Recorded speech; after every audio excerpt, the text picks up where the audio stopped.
like, what is that? Yeah, we have the big ones. and then This we have one's the- pretty big. These Well, were pretty those, that big. might be, Yeah. that might be just a regular. What is going on here? What's happening? But it was only when our grass got killed What's off. going on? And they Myra, decided what's your happening? house was good? Yeah. The boys decided to get out the BB guns though, so they didn't come back.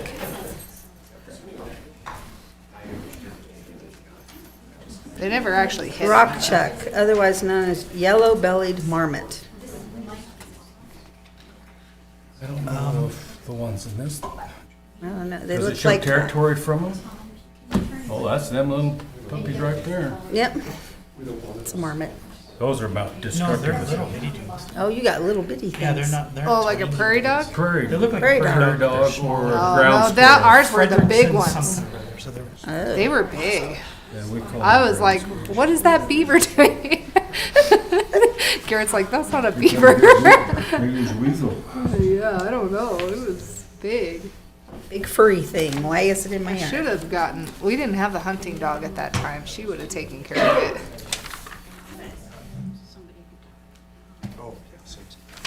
My husky would kill anything like that came near. She got a skunk one time. Where's she at? Myra?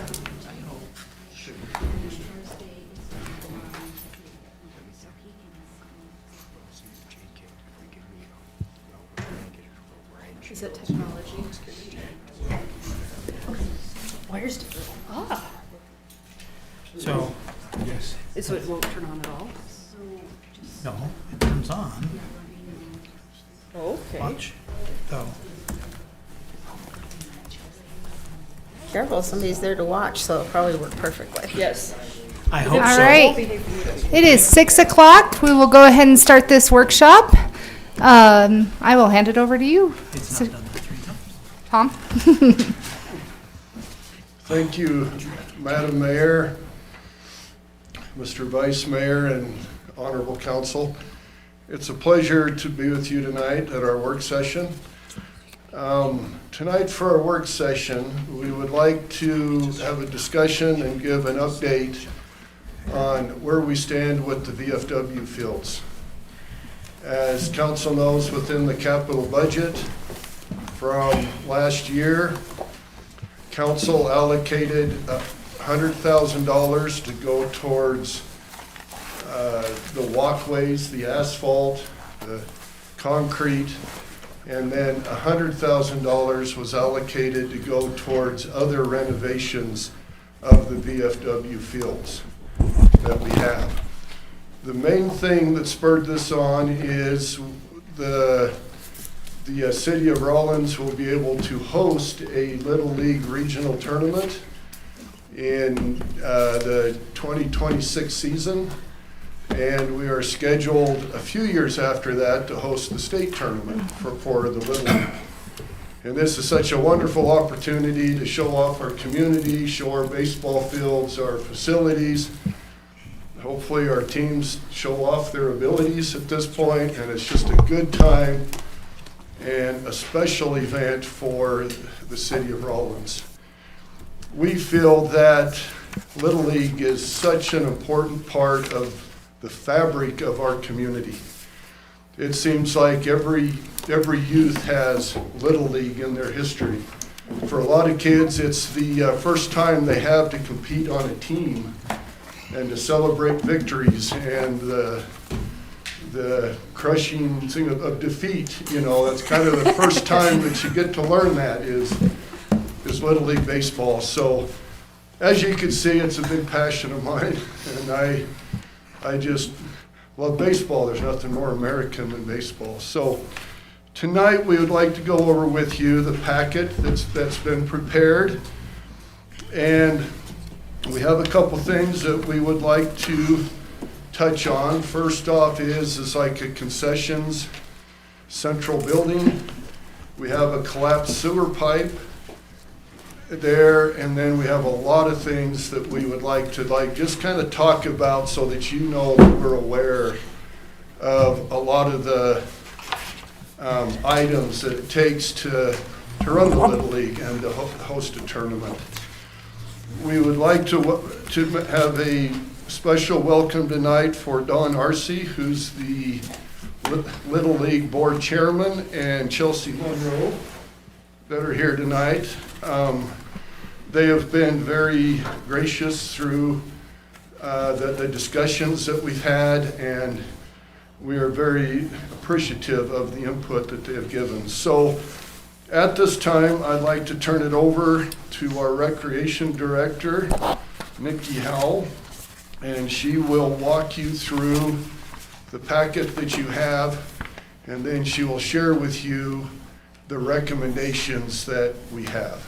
So I will turn it over to Nikki. Hello, Honorable Mayor and Council. I'm not used to having this close. Sorry, can you hear me? Okay, I'm gonna start you guys off on page 4, actually. This is a brief overview of the total available funds that we have in fiscal year 2023-24. The council graciously did a few infield renovations for $54,000. This year we have the recreation grant, the Carbon County School District 1 rec grant for $80,000. And then of course the $100,000 for the renovations and the $100,000 for asphalt repairs. Throughout this, we are going to touch base on a couple of different numbers, which will reflect onto page 21. If you want to flip to 21 really quick, this is just more of a breakdown of what you see on page 4, so it goes into depth. The infield renovations have been spent. That was the 3 original infields that were completed, those ones are completed. The rec grant, as previously proposed, is for a laser grade machine, the remaining field, which is the west VFW field, and then the warning track mix. And then we have some recommendations throughout here for the renovations for the $100,000 for the building, and then recommendations for the $100,000 for asphalt repairs. Giving you some time to look through there. We're gonna come back to this, I believe. So I just wanted you to know where we're looking at the numbers. So when I start back, the general conditions of the field, as Tom mentioned, we are looking at a very high water table that was found to be 1 to 4 feet below grade, a collapsed sewer line, lack of deferred maintenance throughout the walkways, the lack of field maintenance, the concessions area, permanent bathrooms, and then, of course, the high water table leading to most of these ground issues.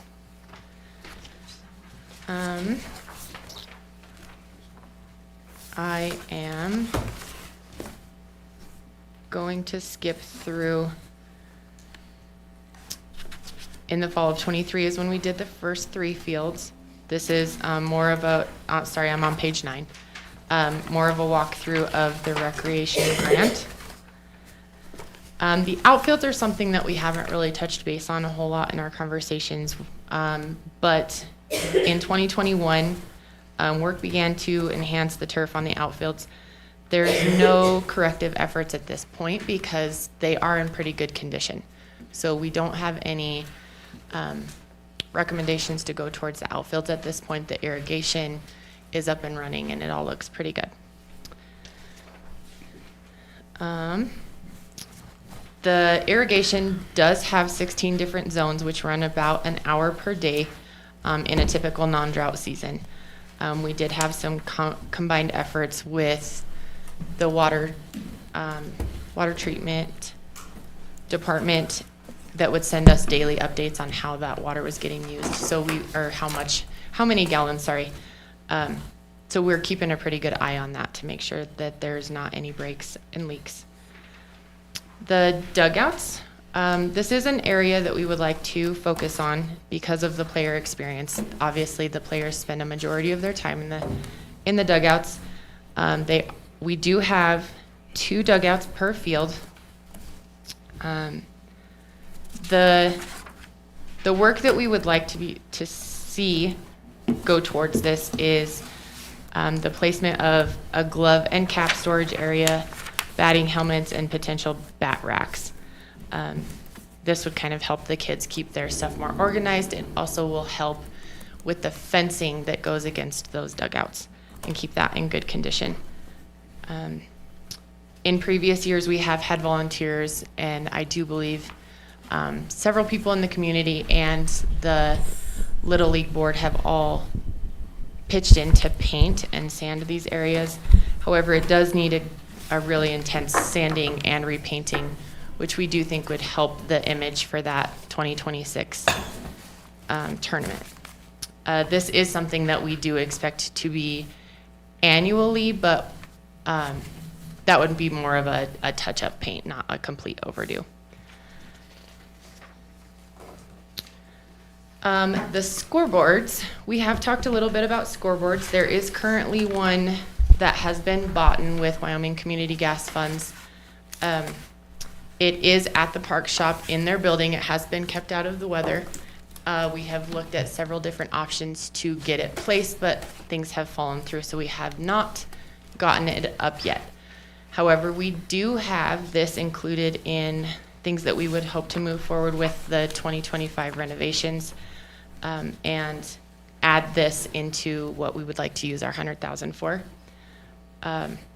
The estimated cost that I have showing here is for $15,600. That is to run new wiring to actually both fields, which would use a scoreboard. The northeast field and the southwest field, which is the majors and the minors fields. Also included in this is, included in our 100,000 renovations that we would like to propose is purchasing that second scoreboard. The one, they do currently, both those fields have scoreboards. They are not in working condition, and we actually cannot find the electricity to get to them. So that 15.6 would be to run completely new wiring for that. Moving to page 12, a sound system is something that, I don't know if you guys have watched baseball in a while, but it's pretty cool for the kids. They like to play their own songs. This is kind of a personal request, I think, from, not personal request, but Rawlins Little League brought this up when we got to meet with them. It encompasses the whole atmosphere of the field for the kids, even the parents in the stands when you're down there. It's fun to join in and see the kids being excited about the music. Sorry. So is this a sound system in every single one of the fields, or is it one sound system? That is not something we've discussed yet. Because if it's one sound system, how are they going to know who you're talking about? We think it would be for one field, But just like one? projected towards, yeah, Just one space? yes, So a towards four-port the majors. sound system, basically. I'm sorry.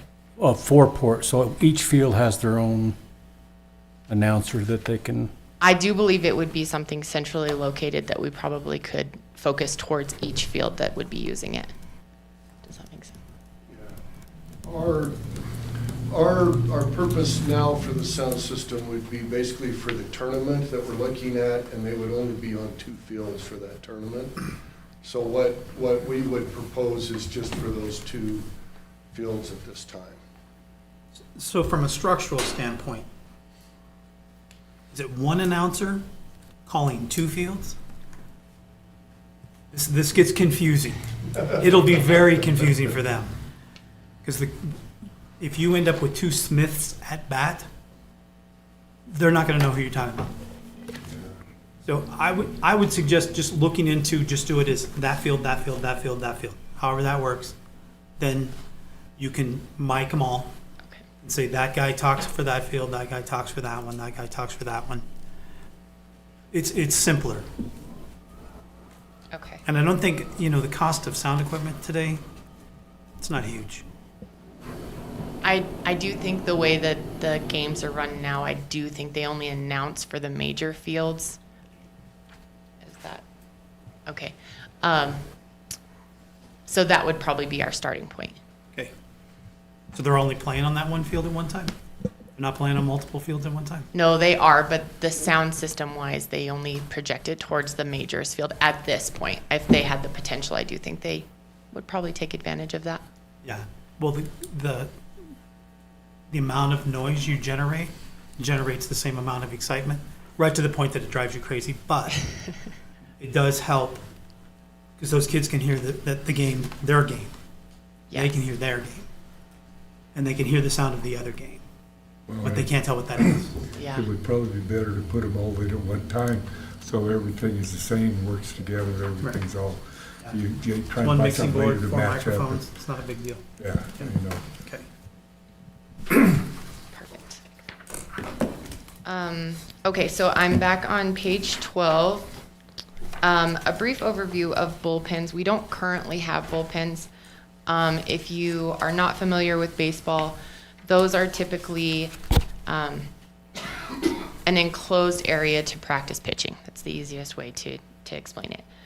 It would be for those pitchers that are coming up. It would be for the pitchers during warm-ups, things like that.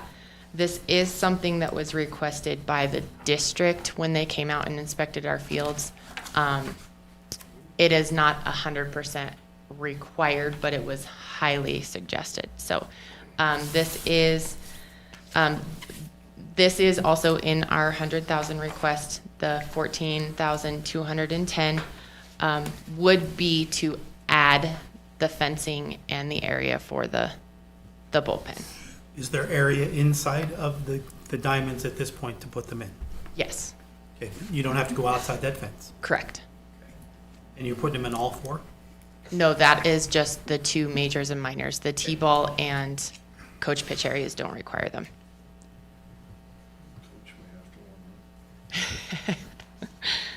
Tom's gonna throw the first ball, so he needs to warm up. So which 2 fields are we actually looking at using for the tournament? The northeast field and the southwest field. So So they the, are exactly opposing each other? yes, yes, Matter of fact, home plates are right there. yes. Yeah. Okay. Well, I guess they all are, but they're right across from each other. Yes. Okay, moving on to seating. We do have metal bleachers. We would like to, in the future, maybe look at something to, some sort of weather protectant from there, but for right now, they are in good condition. And we do believe that, that's not a need right at the moment. The umpire experience, we currently do not have changing rooms for the umpires.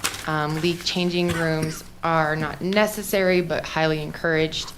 The district during the tournaments would require a special staging area for those umpires, a changing area, basically to give them a break out of the sun. And I think I know at the time of the meeting with the district office, they did say we could have a camper if we needed to, but if this was something to go into our plans, that would be a good consideration. How many umps do you have in any given time that you're switching out? You go with 2 umpires, home plate, and field, or do you have a third base on? Yeah, we usually have a. 3? So 3. per field. And each one's gotta have their own changing area? Or a big No, separate just ball one pit? staging area for all of them. Are Does it there, have to have a girl and boy? If there's a, Ooh, I did not hear that I think requirement. they just go one at a time, I'm wouldn't sorry, they? what was the question? do they need to be gendered? Female and male? Changing I do not days. think so. I don't think They can just go one at a time. so. Right. you know, Okay. Couldn't they be changed at the rec center and bused down to the ball fields? I'm just throwing, They could, I that's mean- always a possibility, yeah. it might be a heck of a lot cheaper than trying to build him a little Shed? An area. shed or something like that out there. I don't know, it's, Is it something we could buy a small shed? Lean-to shed that's big enough that. they I can do go think and that use could be a it possibility. Instead of having to build an extreme structure and all this, just something they can go in and change or close it, and that is all. It's got to be enclosed and that out, you know, so that'd be, just be a thought to do something like that instead of. What is its purpose again? For them to change or them to do what? A staging area, basically to cool off, because it'll be hot, and changing and, Shed's not basically, gonna be a Changing, good cooling off, idea. yeah, recreation, You know, no bar that'd be grill. cool. no, Okay. Just checking. Shoot for the stars. Might absolutely. end up in a solar system somewhere. So, like Nikki said, it can be simple as a camper, and the Rawlins Little League has discussed that if that's something that the city can do, the Rawlins Little League could probably figure out something for those umpires, as far as a camper or something for that week, so they could change it, so.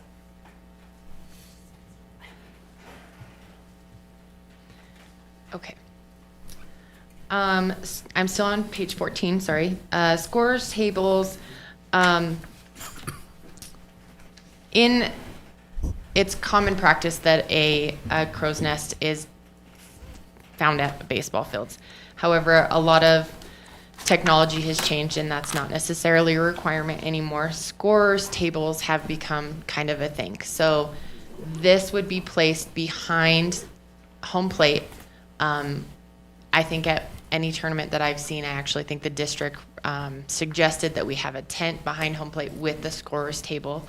That's kind of the overview of this. That's not necessarily a permanent structure that needs to be included, but we did feel that it was important to include in there.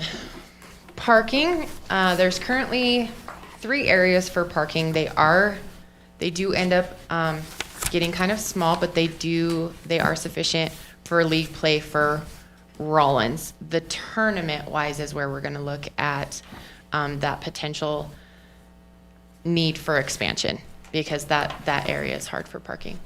Could we get some kind of MOU with the county because the fairgrounds are real close to that area?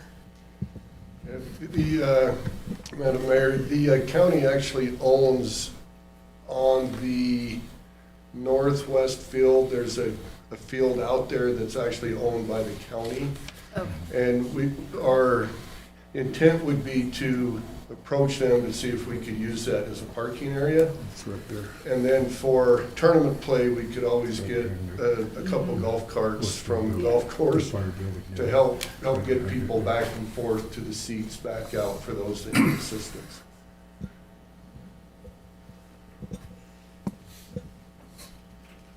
Okay. That, in your page 15, if you're looking at those 2 pictures, the yellow area is where we currently have parking. However, that's city property, sorry. It's not currently graded for parking. It's kind of been left untouched at this point. Cody, to bring you into this, sorry, is that something that would be able to be graded for parking? Yeah, absolutely. We could get city staff in to grade that down and put some kind of asphalt millings in there, or just a gravel road base, and create a larger parking area. So that would expand it before that county area and give us quite a bit extra. The county would probably require us to do something like that too in their property, wouldn't they, grade it and put gravel or something down to make it, We could approach them. so. What if you know the back corner of that property where Daly Street side? Up by the mobile homes that run along the street Yeah. right there? That corner right there? Couldn't we just put a gate in there and park in that's their reserve or the horse barn parking area? And just come through the gate, come across the street, and you're there. That would be a good possibility. Because it's already We could ask. And they'll blade their area. They do it every year. They've got a pile of dirt stockpiled back there right now, so I Yeah, don't know it's, what's, yeah, but that's an easy one. Move it to the corner where you always have water buried. and, Yeah. Okay, looking at the pavement and asphalt walkways. This is one of ours and Little League's main concerns. There is several areas that are a tripping hazard, the safety concerns. I can tell you I've personally seen kids pulling up chunks of it and throwing it at each other. Little League could probably attest to several occasions of kids getting hurt down there because of it, and adults, because it's some pretty big chunks out of there. This is, sorry, looking at the pictures on page 16, shows you a little area of where those chunks are coming up from, and our hope for the asphalt requests. This has a few different options. I'm sorry, I'm going to refer to Cody. Cody, do you mind touching on the possibilities for the different walkways? Sorry, the asphalt areas. So, like as far as asphalt is concerned in these walkways, the city staff can actually provide asphalt. Some of our equipment isn't really set for getting around the detail areas like the dugouts and stuff like that, but we could probably provide asphalt to help lower the cost of the installation. So having a company come in, it might cut our costs considerably just by having us do the asphalt mix. I think we're guessing right around $75,000 in here that would probably save the city if we did all the asphalt mix. Is it just the dark area on that picture? That is the major concerns. Yeah, that's Right, but is that all you're doing?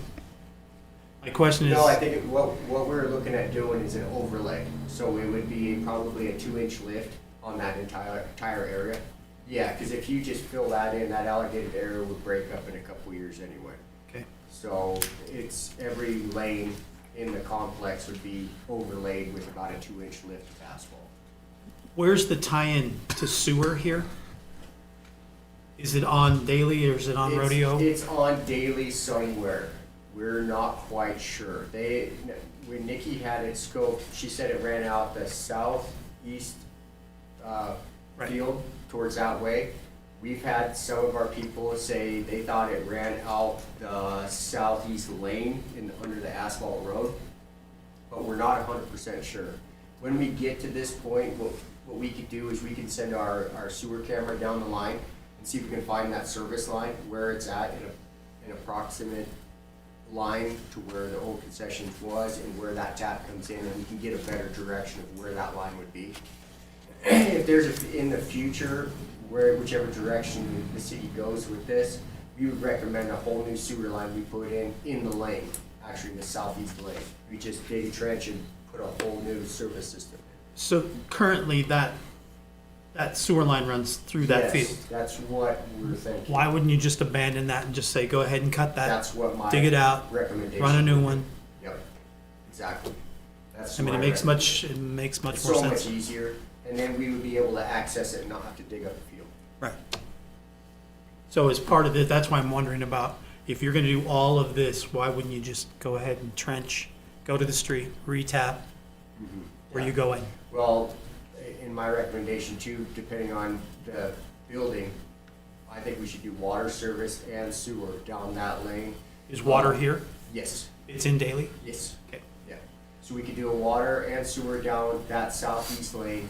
And then just because of, like we said, groundwater systems in there and the way that infield sits, it's kind of lower than the rest of the fields. Uh-huh. It used to just accumulate a lot of water that would sit down in there, so it was recommended that we put in a storm drain in there too.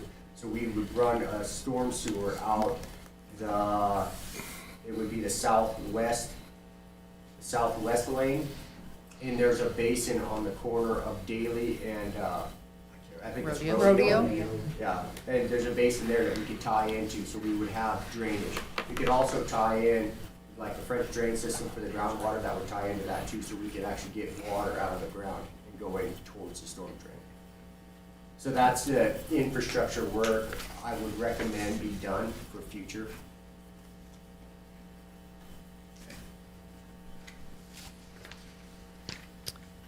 Okay, I'm going to skip over to page 18.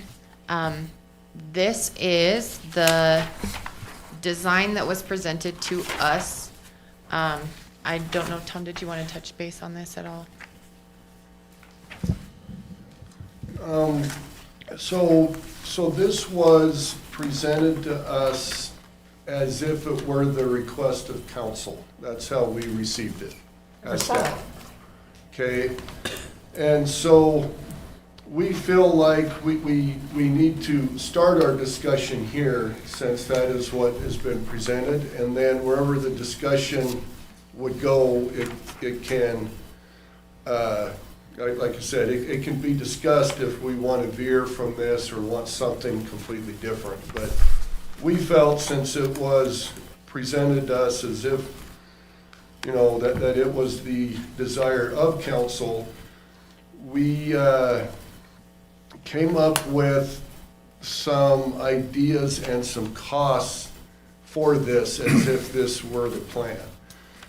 On page 19, you can see the blueprint, and I believe this was in the city's engineering system, isn't it, that our city engineer kind of came up with as close to that as we could.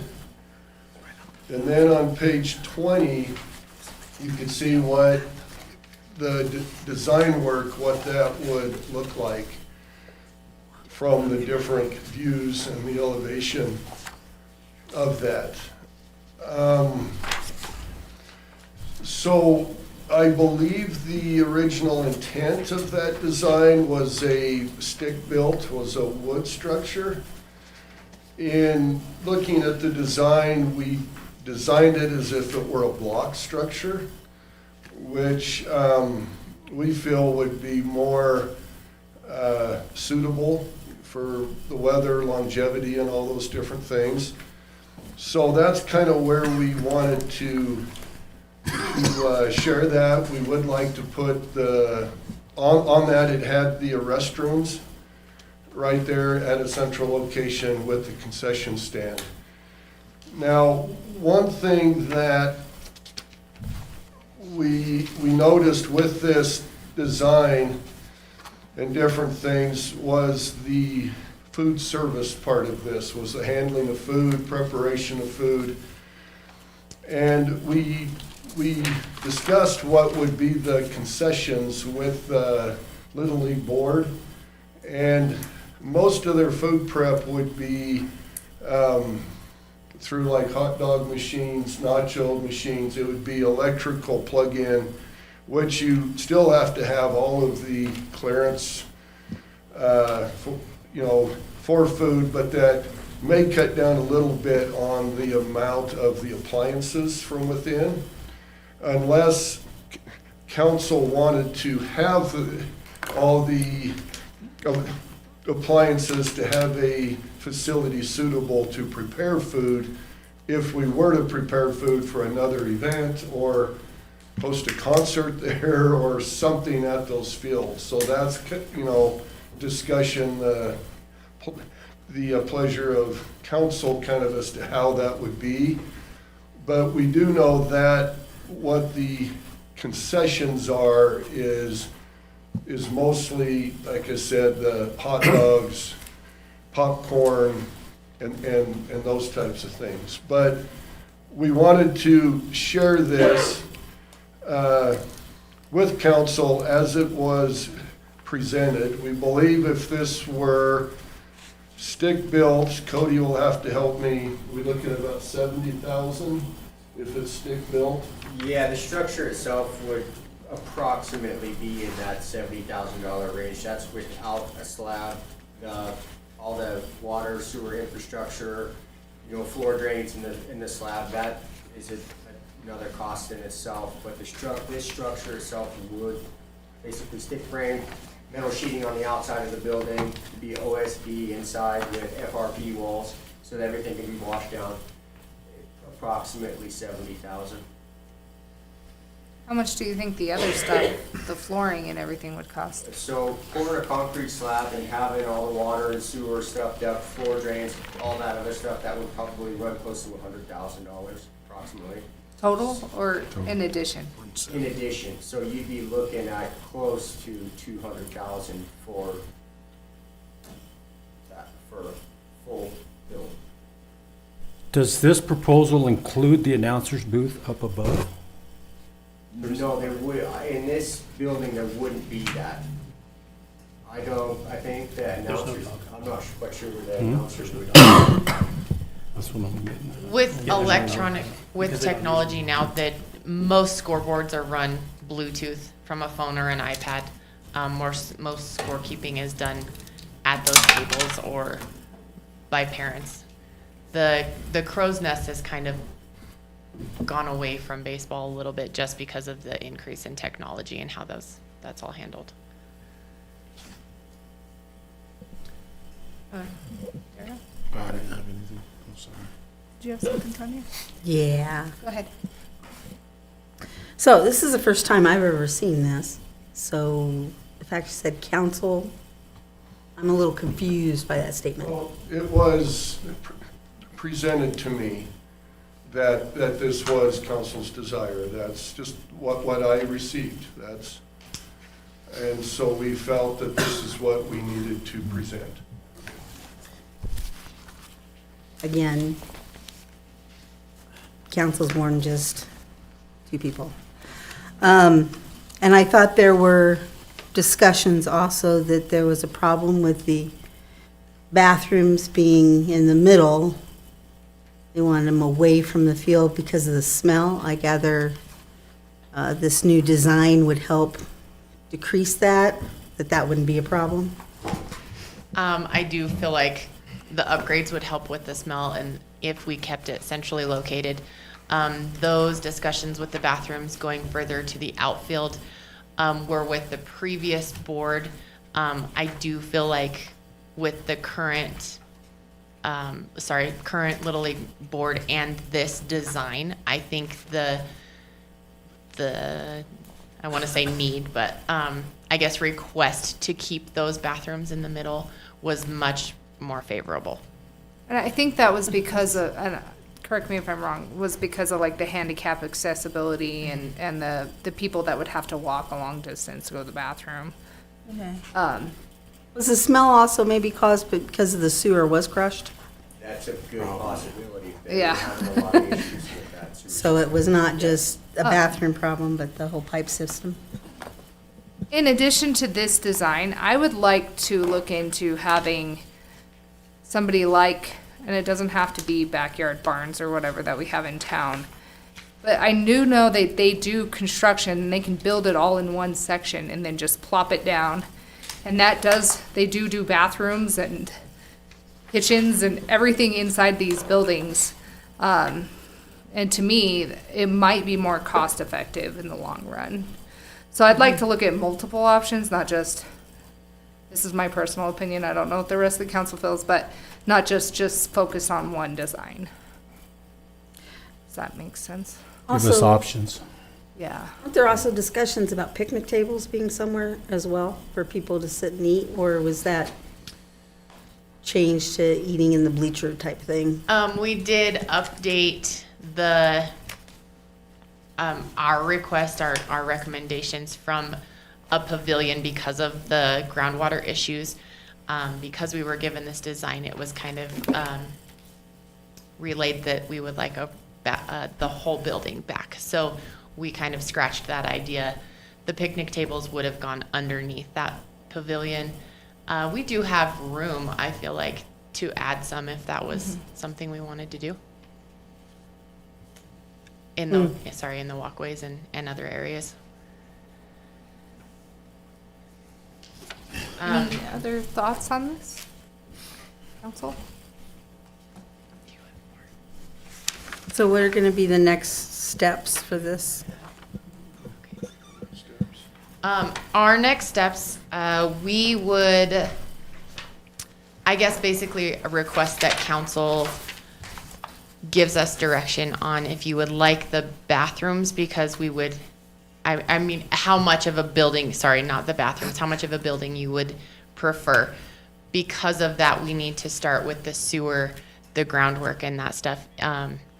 Also, Cody, I'm so glad he mentioned this today. If we did lay the asphalt and that was something that council wanted to do in the future, we would have to basically pull all that asphalt back up and do that work. So that's the direction we're hoping to get some, we're hoping to get some direction on what. Do we have quotes on the sewer line? I do have a couple of quotes. One going from the middle where these bathrooms would have been located to the, Tie-in? yes, to the tie-in, down that southeast corridor, the walking area, was roughly 52 to 75,000. I'm giving you a really big estimate because of inflation costs from when we got the original estimate. Cody, do you have anything that might add to that estimate if we did? Well, my recommendation, if we're gonna dig that out and put a new sewer line in, we do a whole new water line in right next to it. Oh, yeah. It just Yeah. completely makes Yeah, sense. stupid not to. Brand new lines coming in and out, and she's right, once you do that, you look at storm sewer drainage, and then the slab itself and tying everything in, it's gonna be 100,000 plus for Just just for the those infrastructure things? work, Yeah. Electrical? Is that underground too? Electrical would have to be tied in. There is electrical out there, but it would just have to be stubbed into the building. Is it underground or is it? It did run underground at one time. I think that they can, you know, if we move forward on that design, it would be pretty easy to do again, to just run it underground and into the building. Okay. That's something to consider before you lay down asphalt. And like, you were talking a prefab building, that, we have looked into those things. They're a little bit more on the expensive side. Something like that size would cost about $300,000. And they're a little bit more difficult because of the way we'd have to run the infrastructure. It's kind of set that down in and then start working your way out from that building. Okay. So, Councilmember Gardner? Um, Or Vice Mayor Gardner? with the water and sewer and the storm sewer, could we do that as a city and just pay the cost of the material and then save ourselves the labor and have, you know, that, or maybe even look at like, I don't know, trying to get donations for time for that type of labor from companies? yeah, good possibility. The reason why that's kind of a bigger project, and we pull city crews off of our regular city maintenance, that would take them away from their daily duties Right. for a long period of time. This project is gonna take weeks to do. So if we pulled city crews off that, then we're not maintaining the stuff that they should be doing on a daily basis. That's my biggest concern, but if the council would like this work to happen, we could stretch it out to where we're working on a day here, a day there, and it would prolong the project, but it's not impossible to do. Councilmember I would Elliott? prefer to be local instead of contracting it out. I believe on one of the slides, it was a GNS Solutions, and that's an outfit out of Casper. So our tax dollars are going to Casper, paying them, so I'd rather see it done locally, even if it's stretched out. Yeah, if something like that would go out to bid for construction. And local, we do look at local companies, that way we try to keep it here in town. Councilmember The more Sweet? local we can keep it. Could we possibly talk to Daniel and some of them on the concrete and the That was my and all of that, and thoughts. see if they would partially donate or, you know, help us out with it, you know what I'm saying? They can do it Yeah, So- you know, and that's a good idea. Maybe we look at for advertising Yeah, purposes, yeah. you know, if they come in and help out. That's you know, how we for done it at the labor, fairgrounds. Being able to advertise on the fences out there. Yeah, that's how they done it at the fairgrounds, so, yeah, just, And I'm sure we have some local companies that would love to be part of that idea. mhm, We have some good contractors here in town. yeah, we do. I haven't gotten an update. Here's my thoughts.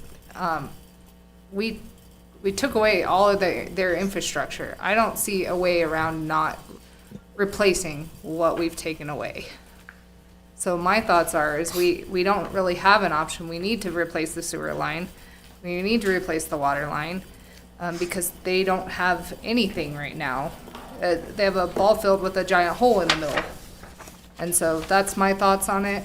I don't see any way around it. Is it something that, you talking the storm drain, is that something we put in later, ain't it? I mean, we need to do it before we do any asphalt or anything like that, but it's not a priority right now.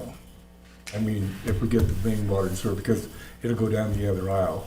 So it's just depending on how you want to structure the building, you do water and sewer to the building. If we're not gonna have finished grade asphalt around it for a period of time, then we can hold off on it. But if you wanna get in and finish grade asphalt, you need to have the storm Yeah. in there. Yeah, done before we done that, so. I think the asphalt's a priority too as well, because you can't take a wheelchair, you can't take a bike down there, you can't have toddlers running around, tripping all over the ground. It is really bad. If you've been down there, it's really, really Road bad. base is better than what the asphalt is. Councilmember Lumen? I know we're on a desperate time crunch, but as far as the building, I know bids are not fast either, but to look into, like she said, prefab, just give us some information that it was properly vetted, that we're getting the best deal possible for a building. Yeah, but I also agree with Madam Mayor Wells that this is a priority to get done. It's not too inviting to have all those kids out there playing baseball and not have bathrooms and not have a concession stand and having the road look the way it does. So it is something that needs to be done on a priority. I, as a councilwoman, do not feel happy about being pressed into making a decision without having that bidding process and things taking place. But I do understand the need for it. Councilmember Patterson? Well, I'm gonna fall in with everybody and give my opinion. I'm feel about the same way Tanya and the mayor feel. But my biggest concern is this is not the first time we've revitalized those fields. I can remember at least twice in my time here.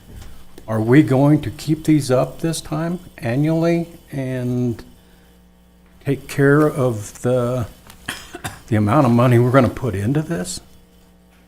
I mean, because if we're not gonna maintain them, this is all a waste.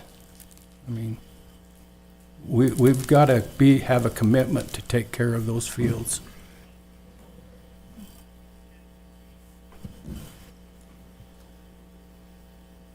Anyone else?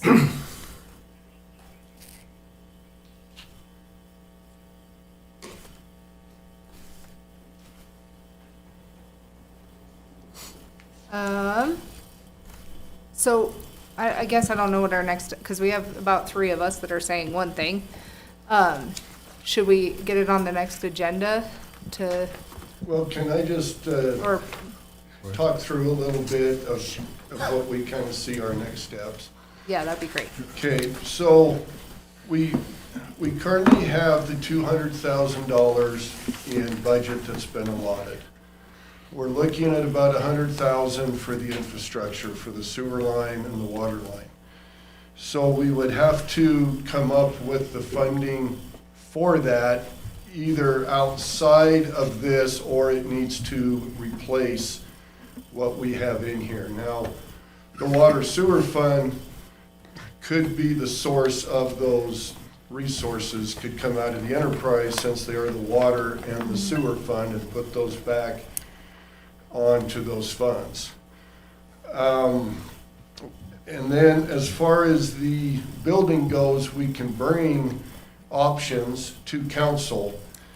But with the $100,000 that's been allotted, to us to spend, we've pretty well exhausted those on the field, you know, the infield, the fencing, and all those different things. So we would be asking in the next year's budget for some more capital. And I just want to make sure council's comfortable with that ask, not giving us assurance, but if not, we would have to spend all of the 100,000 on that. So we will bring an option to that to see where they are, and then see if, what council's pleasure would be as far as putting that on the capital for next year. And if that's the case, we could definitely work through these things fairly quickly. Councilmember Singer?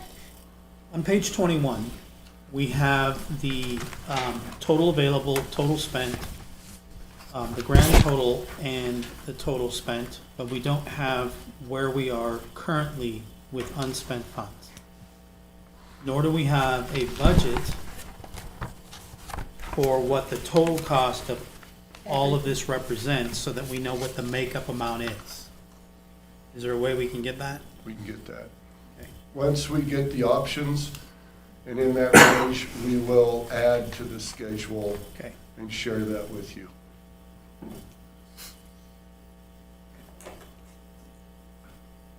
Anyone else? You guys have anything else? The only other thing that I would like to discuss a little bit tonight is the upcoming season, because we will not have like the building in place and a few things. So for the upcoming season, we plan on putting some roto mill, is that what Cody called it? Asphalt milling? Asphalt milling in the central location right now, and make sure that that's packed down and safe. And we are looking at a, like a storage shed through donated funds that could be used for this year as a concession stand. And then it would be moved out into one of the outfields as a storage shed, so that we can have the concessions. We would have to get some type of electrical to that, and we'd have to get some type of water to that still. Those were the two things that we would have. And then if we could not get the actual sewer lines in before we would put that roto mill down on the walkways, and that really packs down smooth, and that would be a lot safer than what it is. It would last 4 or 5 years in really good shape, but we would eventually want to get that removed. But we get that from the highway department. It's their leftover asphalt, and we get that donated to us, so we're able to grind it, put that in. So the upcoming season, we feel like we're in a adequate place for that. It's not going to be ideal, but we feel like we can have the season without, too many hiccups in it. Councilwoman Lumen was first. So I'm gathering you're going to rent porta potties? Is that going to be the city's responsibility or the clubs? The porta potties more than likely will be donated to us, so that it would be a donated cost. Also, the shed you're talking about, if we do utilize that for concessions, can we use that for the umpire building when we get the other building built? We just keep it and use it for that? That's a possibility, yes. Councilmember Singer? Have you checked with McKell Murray what's going to be required for you to sell food to Yes. the public? We have had discussions with her. We have started those discussions. Because non-washable walls are not going to work for her. I just know that from 10 years of dealing with her, so. Yeah, we have started those discussions, so she's aware of what we are Trying to do. trying to do. Okay. Yeah. Anything else? Nikki? No? Sure. All right, well, I want to thank the Little League for showing up tonight. Thank you for Yes. your input, and Does Lily have anything to say? do you guys have anything to add? Thank you, I appreciate it. We met with them on Friday, so Okay. they gave us a lot of opinions, so it Okay. was very good. Anybody else? All right, well, then we'll close this workshop at 6:52. We'll see you at 7:30 for the regular meeting. Myra, I have a computer problem. My turn. Better do mine just in case, huh? 2 years and 3 months, and now it's crashed. Mine isn't.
the answer to your question. Should always be one on these channels.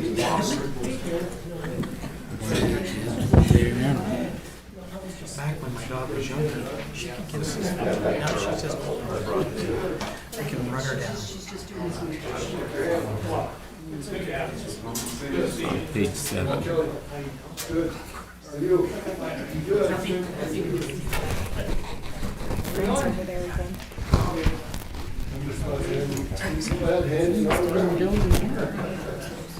They have a vested interest.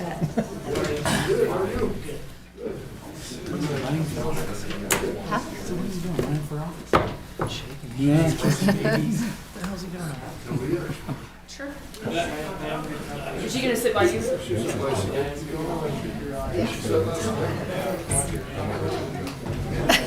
That's not your type of cup of tea. Oh, she's here. This one's here. Hi, Aaliyah.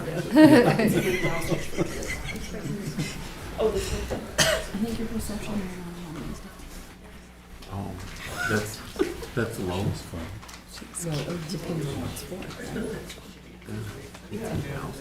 At the radio station.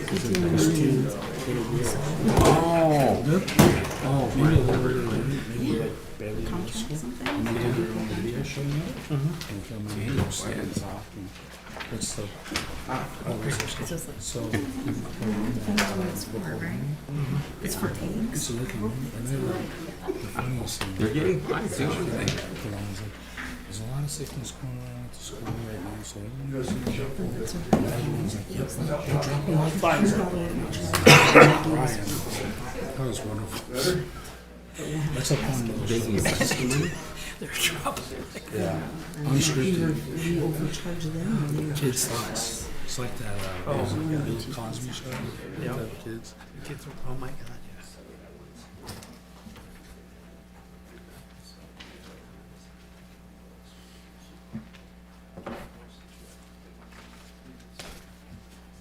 All right, it's 7:30, so let's go ahead and call this meeting to order, and please join me in the Pledge of Allegiance.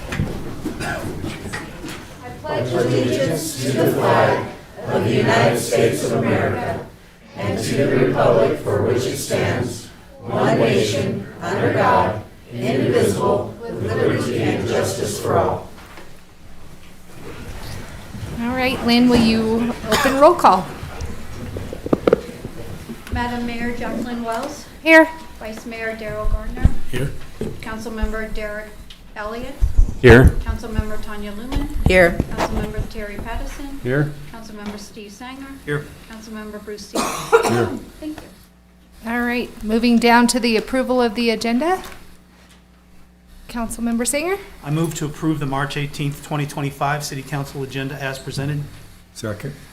All right, the motion's been made and seconded to approve the March 18th, 2025 City Council agenda as presented. Any discussion? All right, Lynn, will you open online voting, please? Online voting is open.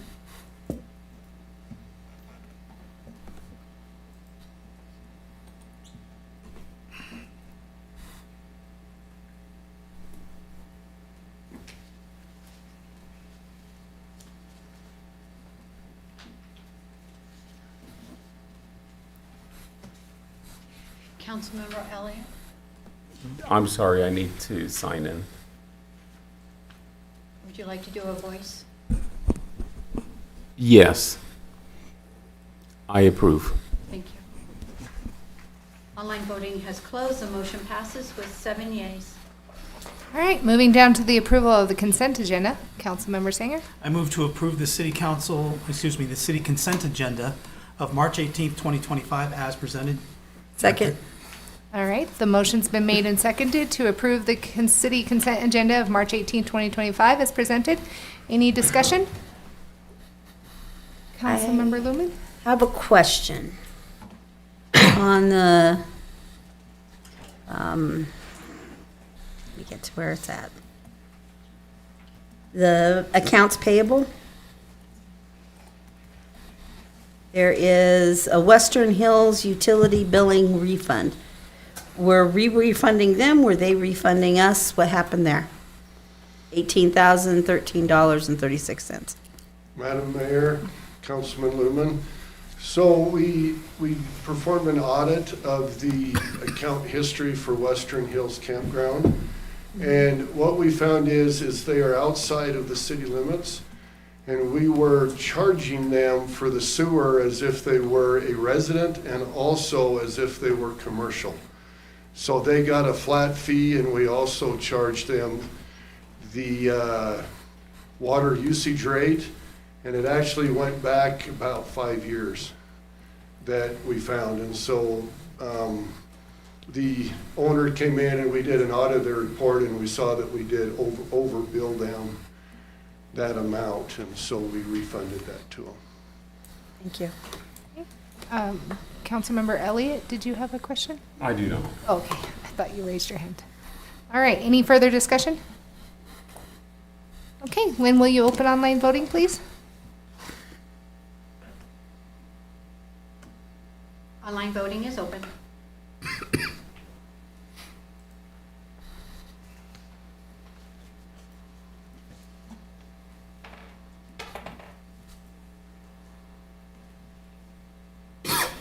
Online voting has closed. The motion passes with 7 yeas.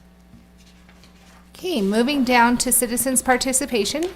This is a public comment period set by resolution number 2C 1996, and it sets a time limit for public comment of 5 minutes under the agenda item citizens' participation, with the provision that the 5-minute time limit may be increased at the request of a member of the public or any council member, subject to the vote of the council. So at this time, if there's anybody that would like to come and speak for public comment for something that is not on the current agenda, please sign in and state your name. Kelly Brandt with Mass Grading.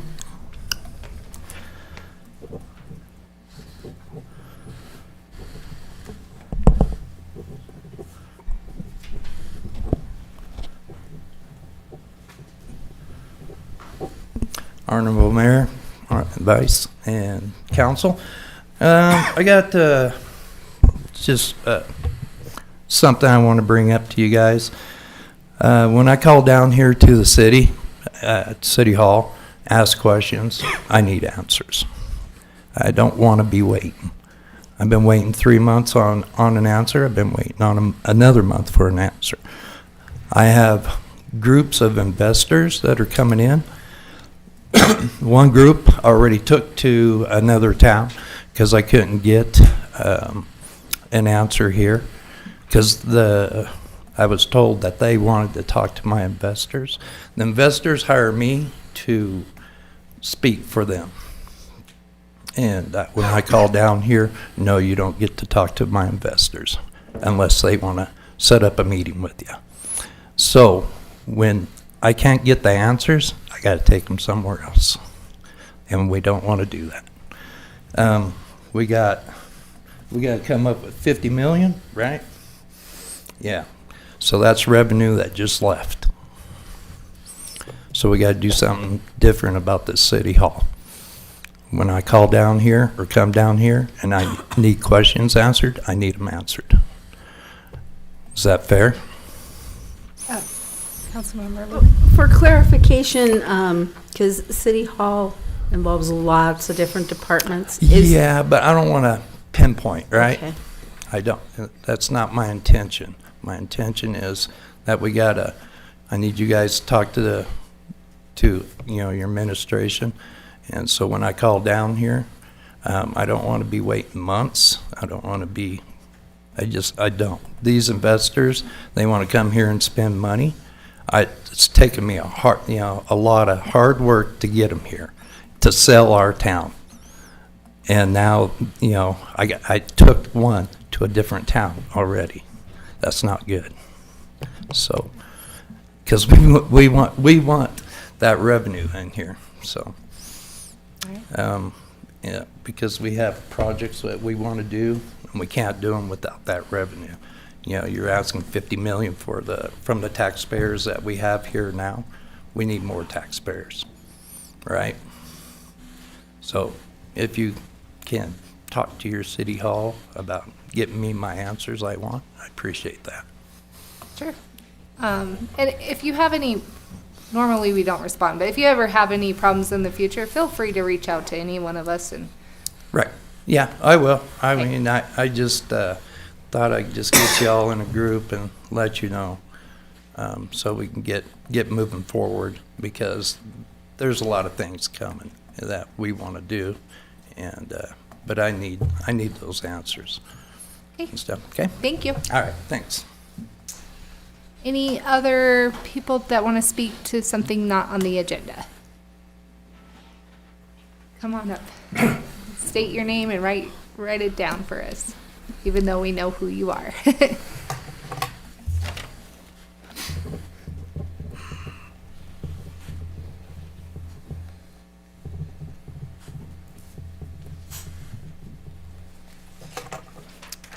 Madam Mayor, Council, I just wanted to follow up from the last time I was here about, not going to go into the employee wages or benefits. I know you guys are going to speak on that tonight.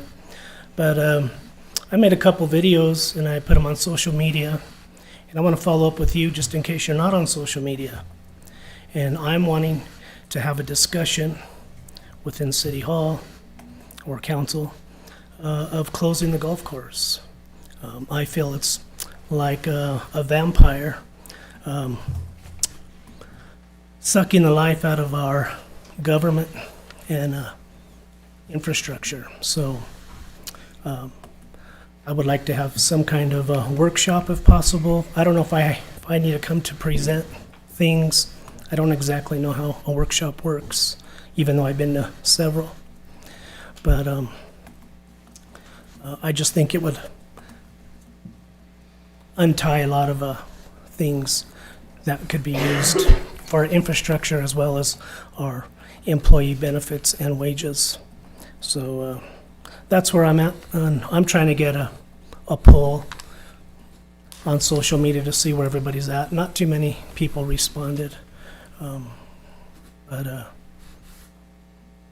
if you did get any calls, it's probably because of my post. But I'm hoping to get both sides to see where we're at. Anyway, thank you guys.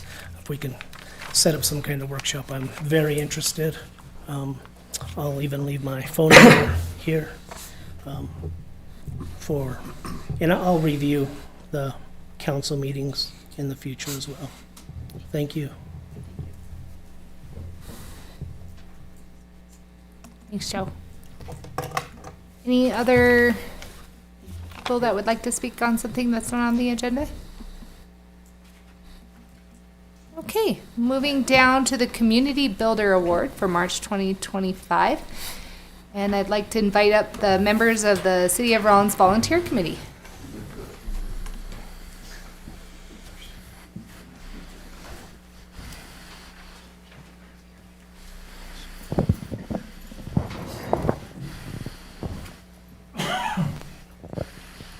Good evening, Council. We have Aaliyah here who is going to read our beginning statements for this. The Community Builder Award is a monthly award the city presents. The city presents to local individuals, businesses, and organizations for their volunteer service, sponsorship, promotion of programs and events, outstanding service in the interest of the city, and for other contributions significant to the Rawlins quality of life. The volunteer committee would like to present the March 2025 Community Builder Award to Mary Kay Albertson.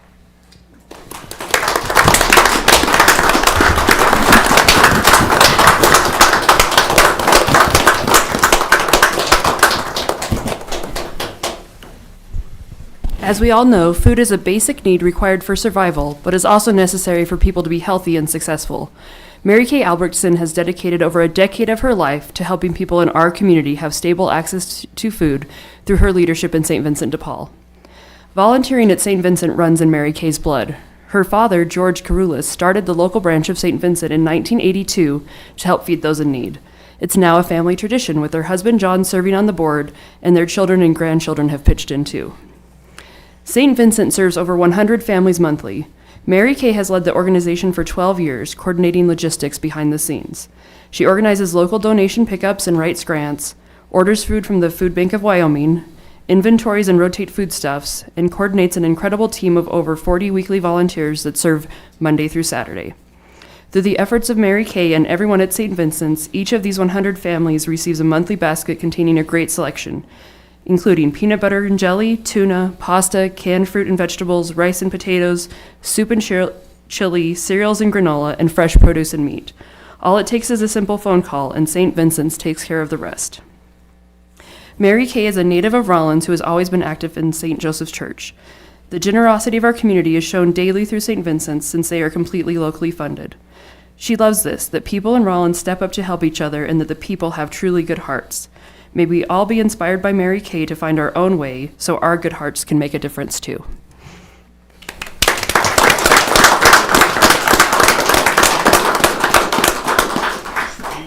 I am not a public speaker, so I'm glad that Myra did most of the talking, but I just want to thank you guys so much.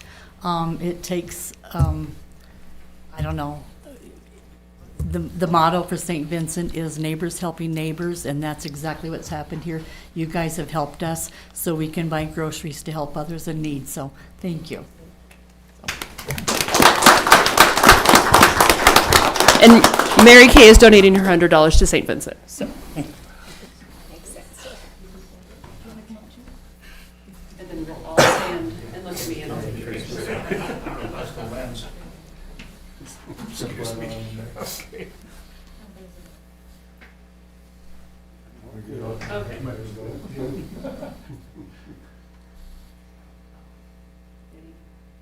Cheese. Good job. Congratulations.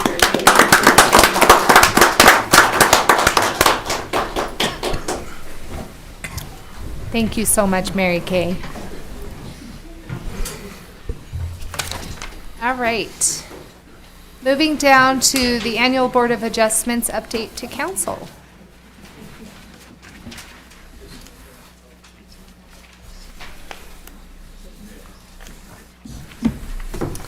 Distinguished Mayor, Honorable Council, here we are another year. So in front of you should have the annual report for the year. If you'd like me to go through the whole thing, I can. I would like to make announcement that the Board of Adjustments is now full. Yay. We couldn't put one member on there because it was after the year's report was in. So we just recently added Don Woolley. And last year, Eddie Archuleta. Everyone knows Eddie Archuleta. So now we have a full board. Meetings, we had a total of 4 times we met in 2024. 3 variances being reviewed by the board. The board approved 2 of the 3. Variance applications, 1.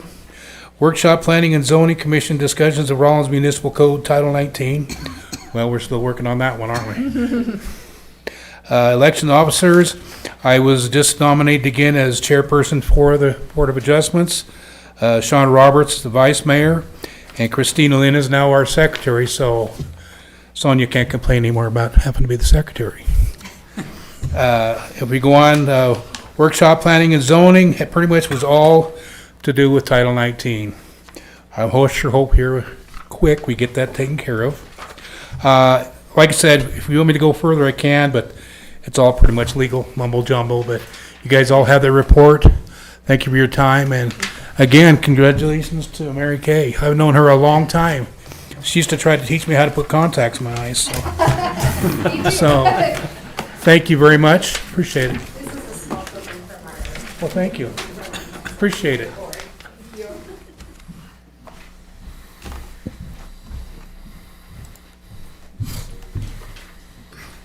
All right, moving down to city manager and staff reports.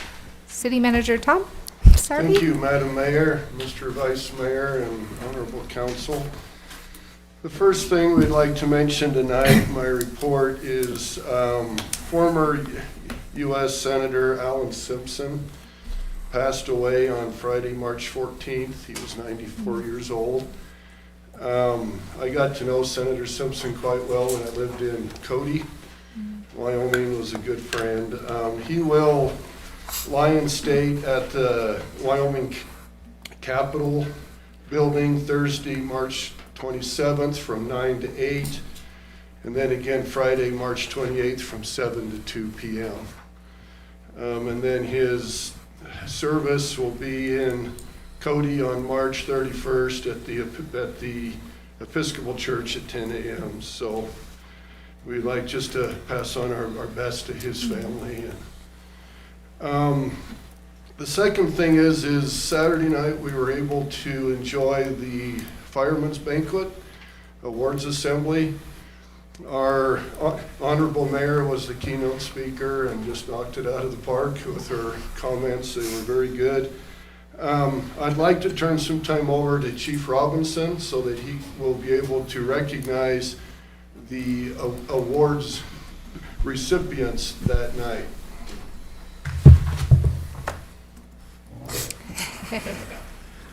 Madam Mayor and Council, we did have a good time Saturday evening. We gave out our annual awards. I'd just like to recognize those individuals here again. And since we had one the other night that was not at our banquet, I have that and we would like to present that to him. So our Rookie of the Year went to Samuel Garcia. He thought he was here to give you some sort of cool speech.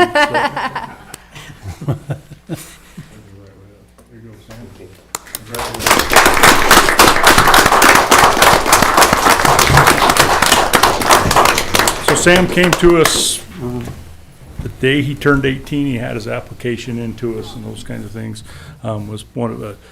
Went through the job shadowing program through the high school, and that's how he got introduced to us and those kinds of things. Next award we give out was the most training. That goes to Shane Glassburn. Shane attended the highest percentage of the required trainings throughout the year of 2024. He is also the recipient of our Best Attendance Award, which is the calls where all the guys are paged out to actually come fight fire and do everything that we do. So he was the recipient of both of those awards. Congratulations, Shane. We give an award for an EMS Provider of the Year. There's a lot of things that go into that. That award winner this year is Dylan Lyons. Congratulations, Dylan. And then our most distinguished award we give out is the Firefighter of the Year Award. This is voted on by the membership amongst their peers and those kind of things. And that this year goes to Caleb Wright.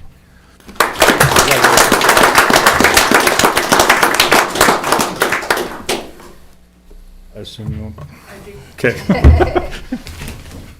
So go on. Great job, guys. A little short, so you don't.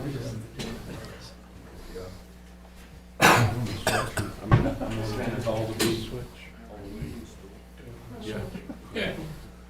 A little bit more room if they come up here. There you go.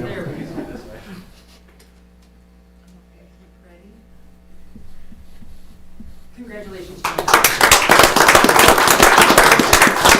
Thank you.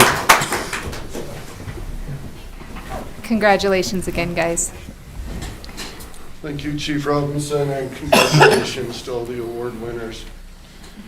A couple dates that we have been talking about that are coming ever closer. We would like to do our preliminary budget meetings on April 2nd and 3rd. This will be a long week for council. That'll be 3 nights in a row after council meeting, but we feel that would be the best time to go over our preliminary budget. We will schedule those both nights at 6 p.m. here in the chambers. Our strategic planning we have scheduled for Tuesday, April 22nd and Thursday, April 24th at the depot. We have still yet to determine that time that we will hold those, but April 22nd and Thursday, April 24th. The first official reading of the budget will be May 20th at the regular council meeting. The second reading of the budget will be June 3rd at the regular council meeting. And the third and final reading of the budget will be done at a special council meeting on Monday, June 9th. And that'll be at 6 p.m. We're gonna hold it that night because Summer Wham is in Cheyenne on the 11th through the 13th, and the budget is due the 15th, is the final reading. So we will do that final reading on the 9th.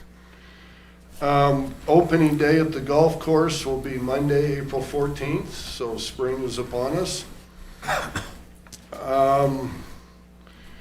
By way of update on our software solutions, on our software general ledger implementation, we have finished the next step. They go in steps. And our last step that we did is we were able to learn the data grids, how to extract data out, sort it, you know, for all the different things. And we were able to be walked through the help desks and how to submit those requests. So the next step from them is that the consultants will contact us and we will actually get into the database, the test database, and be able to post data, practice all those different things that the general ledger would have us do through accounts payable, the receivables. We'll get into the test base is what that next step is. Through that time, we're really going to focus on accounting processes throughout the city. We're going to make sure that we implement online purchase recs and all of the processes that it takes to become paperless and essentially successful. We'll work on those. Through that, there will be several policies that we will present to council as to how we would want to work that data and the procedures that we will use so that it is consistent through policy. Last council meeting, I was asked to do a report on the deferred maintenance of the city. We had a $1.7 million council action that was intended to go towards the air conditioning units, heating units, and those things. I'm about halfway through that report, and so if it's acceptable with council, I will bring that next meeting. We are about halfway through that implementation, but I'd like to share with you more of the numbers that we have. Tomorrow night at 6 p.m. is COG in Saratoga at the Community Center, the Carbon County Council of Governments. Let's see, I would like to thank the council people that met with us with the town of Sinclair on our quarterly water meeting that we had. We felt that we had a successful meeting with those council members and all those from Sinclair. This last week I received our city's health insurance. We went through the annual review of that, and we will receive a 9% increase on our health insurance premiums that are paid through the Wyoming Educators Benefit Trust. Looking at the numbers, our increase should have been a lot higher. In fact, to cover our claims, it should have been up about 35%. And so they've helped us with interest through their trust and through a lot of things to help us to keep that to 9%.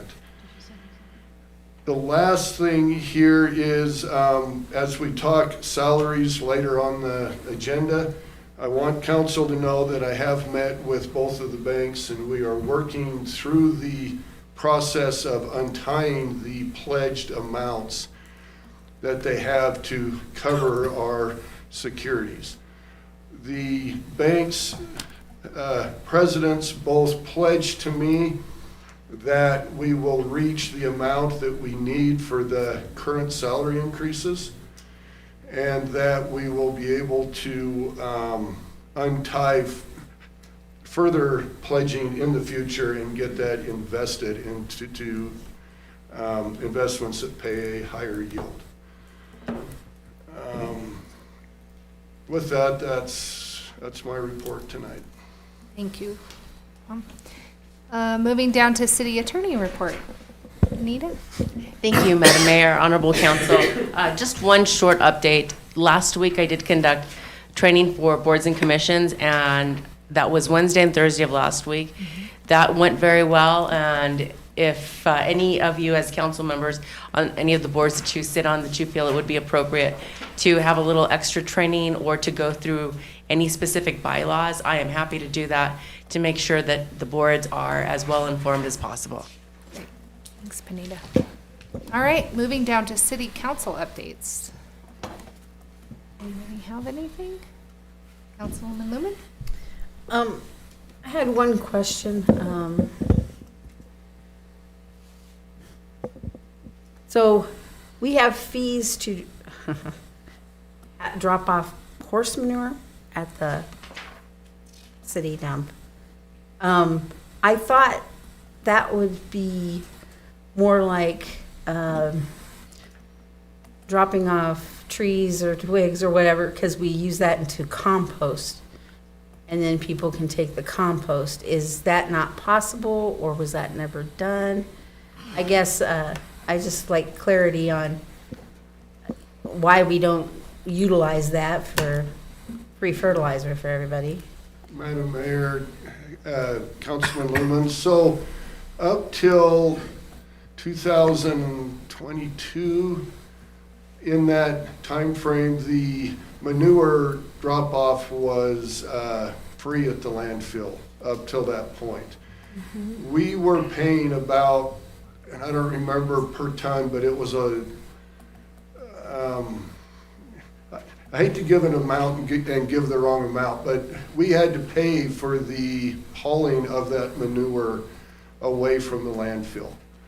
And so we brought it in for free, and then it cost us to haul it off a sizable amount. And so recalling back, what we did was we set a rate for the drop-off of the manure that incorporated the monthly bill that is, the monthly landfill that goes on the water bill. We took the amount that it took to haul off and we backed that off, and that's where we had set the rate for that at that time. And so, yes, we do charge currently to have the manure brought to the landfill. And we are starting to compost out there, and that was not the case earlier when we set the rate. And so we could definitely look at that through the budget process. Yeah, I'd like to and make sure that consider we have that correct. maybe lowering that cost and using that compost, because for some people it's too high and it's piling up in their backyard. So, I don't know if we, I'd rather have it disposed of properly than people not utilizing that, right? And that's all I had, thank you. Any other? Councilmember Elliott? For meeting with Ward 1 residents, I want to tell you how many I have. I have about four items here. 5. City closure of rec center and golf course to save money and give employees wage increases, competitive wages, or better than cities around us. This extra money could also be focused on streets and water lines. The second one, a complaint from a Ward 1 resident who is concerned that a junkyard is being built under the bridge. Several cars, trailers, etc. are being stored on an empty lot. This location was described as under the underpass on the west side and may be on South Front Street. This resident has reported this numerous times, not to me, but he said that he reported it numerous times, and is afraid that this section of residential property will soon be out of hand. I do not know who owns the property, but wouldn't like the city to be forceful or one-sided bully-type behavior. I would like the city to work with this individual, find out what is going on, and see how we can help the person that owns this property. There could be another side of the story, and we need to help the person sell or arrange his property to be more aesthetically pleasing. The third thing, Evanston, Wyoming provides a cost share with homeowners to replace damaged or deteriorated sidewalks. Damon from the engineering department will obtain information from their public works department and send it to me. I would then forward that information to Tom and to the council. We may need to adopt this. Another city in Wyoming provides curb and gutter, then tracks the cost to the residents, then tax the cost onto the residents' water bill, and will let them pay it off gradually over their monthly statement. The fourth item, FEMA. This needs to be looked into further. FEMA currently, per the media, does not have funding and are not providing grants. Increased spend of insurance premiums are hurting our citizens by increasing of what I heard of $200 to greater than $1,000 annually. If we can have this tabled after further research and brought up at our next meeting to either continue or stop. A resident said, do we have street drainage? If we are being treated as a flood zone, when can we expect the appropriate drainage to be put in? Appropriate drainage would mitigate damages. And the final one is, the city continues to purchase land but have no plans for it. And for now, they do not feel our current infrastructure could handle more buildings. Now, the only building that, or the only property that I know the city purchased was the Lawrence property, yeah. And that's all I have. Thank you. Anybody else? Councilmember Sanger? I just have a question. Sure. What are we supposed to do with all this information? I think he's just reporting it out. Does it need to go a specific place? So what I'll do with these, Go ahead. so what I'll do with these questions is I'll forward these to Tom. Tom will then give any answers to it, and then I could report that back to the residents. Go ahead. Honorable Mayor, with all due respect, you cannot assign something for Tom to do. We can, together, but you cannot, by yourself. So we would have to agree to allow those questions to go to Tom. Okay. And some of them aren't questions, they're opinions about things.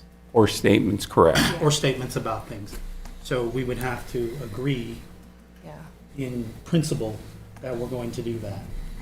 I guess I just assumed that it was statements Well, that he was presenting Or a out. wish Yeah, list. yeah, or a wish list. Honorable Mayor. Yeah. That would be true, except Tom's working on them. And that's stuff that True. he shouldn't be doing unless we've all agreed that he's working on them. Currently, I don't recall us agreeing to do that. So that's my question. And so I'd like this not to fall on deaf ears, what the concerns are from the residents. So how would we be able to get the correct answers to the residents? Well, Honorable Mayor. Council. We'll go back and forth here.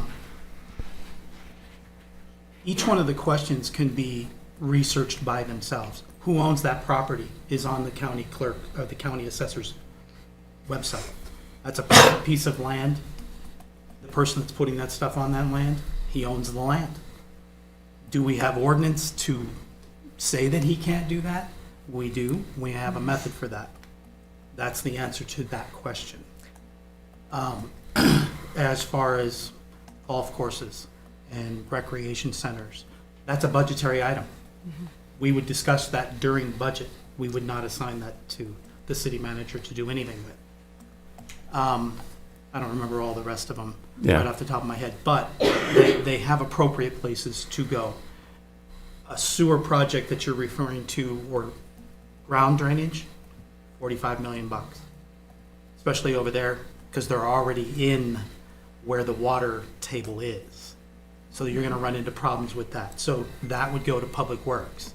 So each one of the questions can go to the appropriate departments to say, what would this cost? What would that cost? But we don't generally assign those to the city manager unless we're going to be actively reviewing whether we're going to do that or not. And their concerns are valid. I'm not saying they're not. They are. It's just where do they go? Because he's got the 16-hour workdays already. Sure. We're adding to the top of that.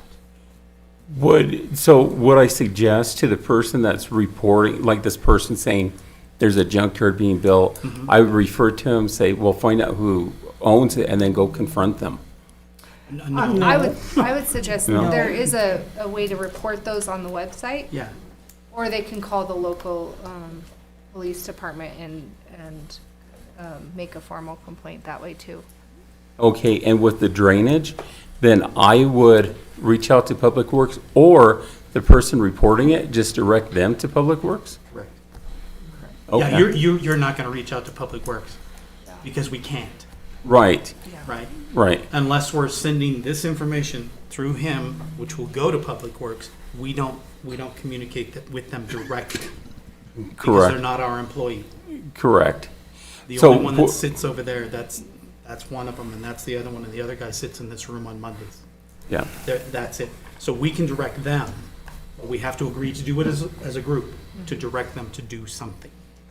In my reports to the council from the Ward 1 residents, should I put on there, I wonder if it would be appropriate to put what their concerns were and then how I responded back to who I directed it to? Or if it's in the form of a question. Correct. If they're asking a question, that's easier to deal with than making a statement.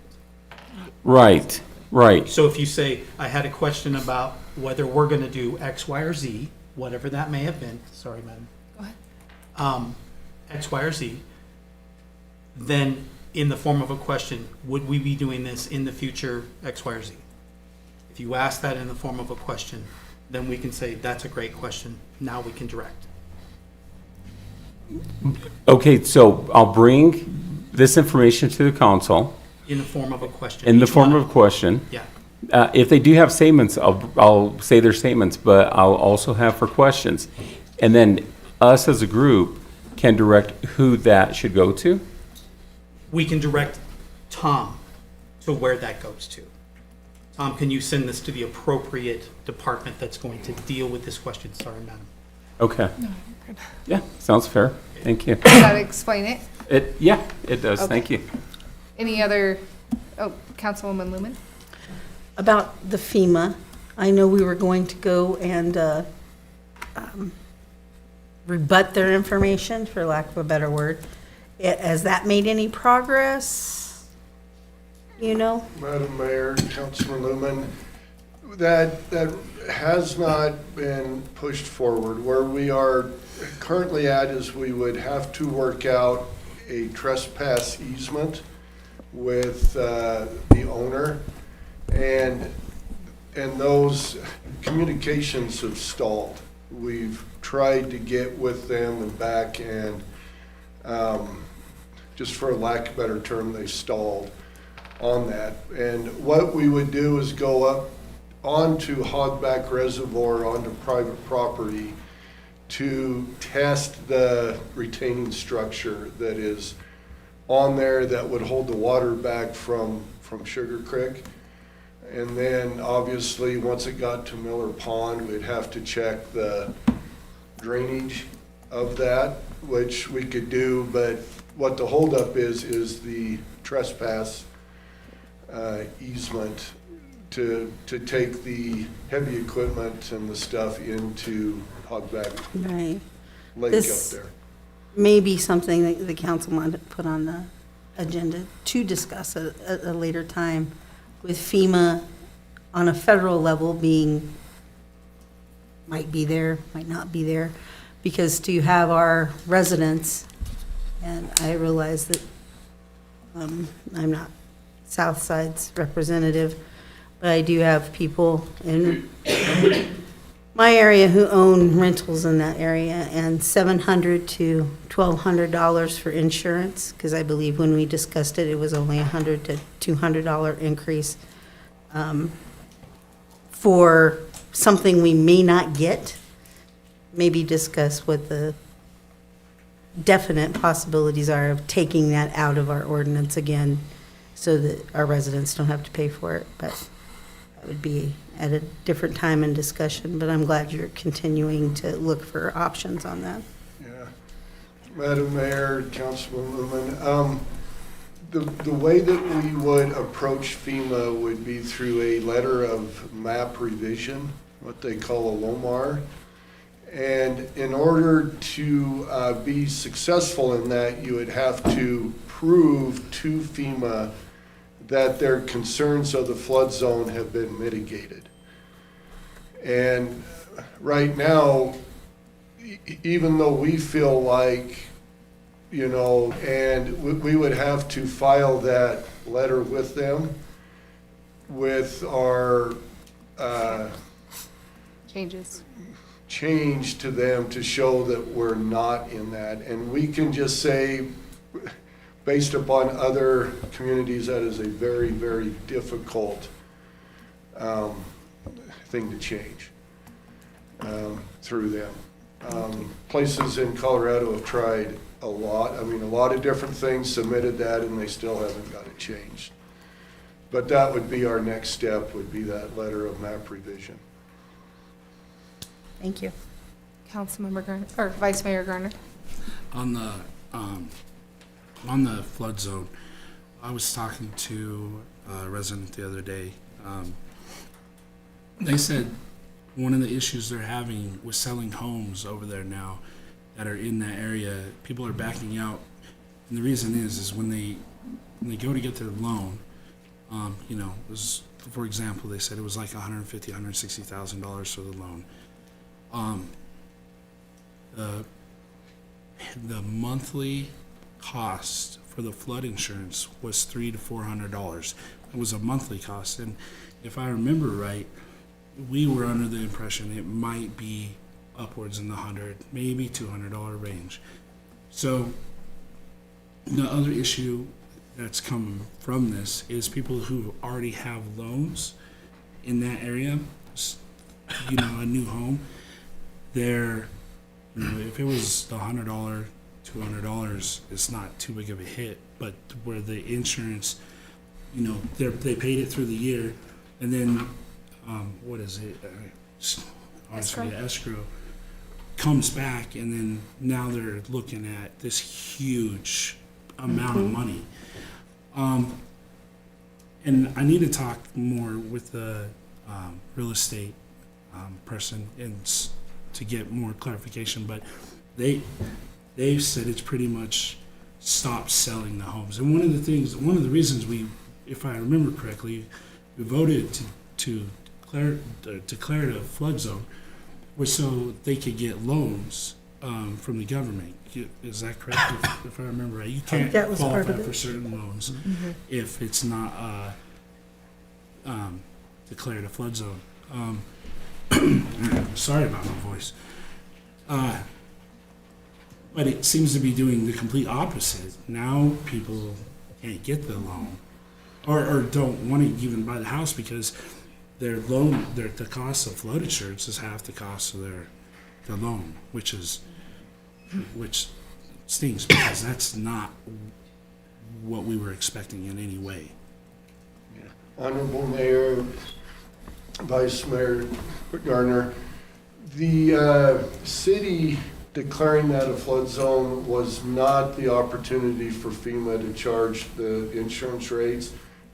They would charge those rates regardless if we declared that a flood zone or not. Oh, okay. So it is not something that council did to accept that. The only reason that the council had to declare that a flood zone is for future funding grant funds that would be available through FEMA.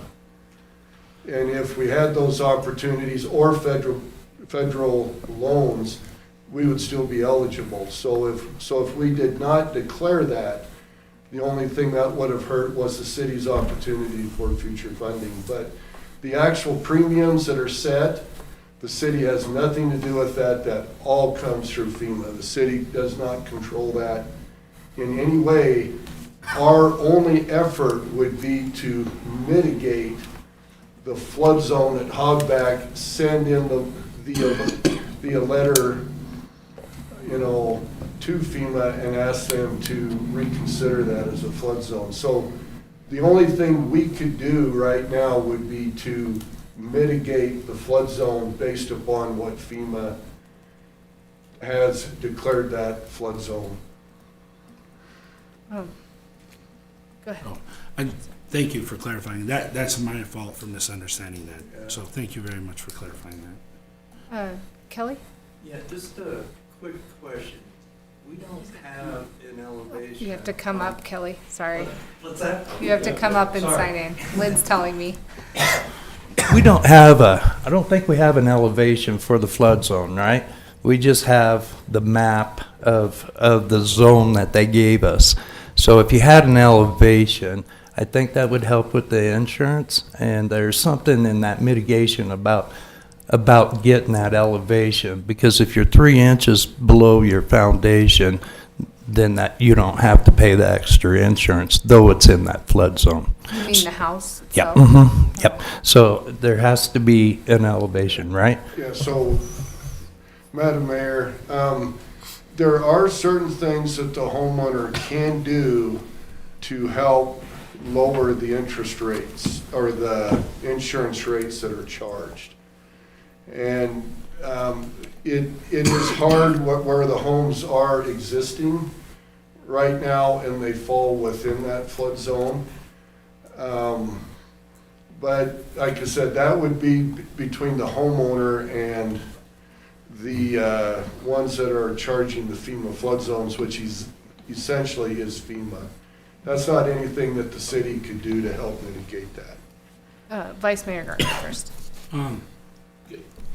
Just a thought. Could we, the homes that are affected by this, could we let them know what that list is? Or is there, can we get that list so that they can see that and then reach out to their insurance and say, hey, if I do X, Y, Z, will this?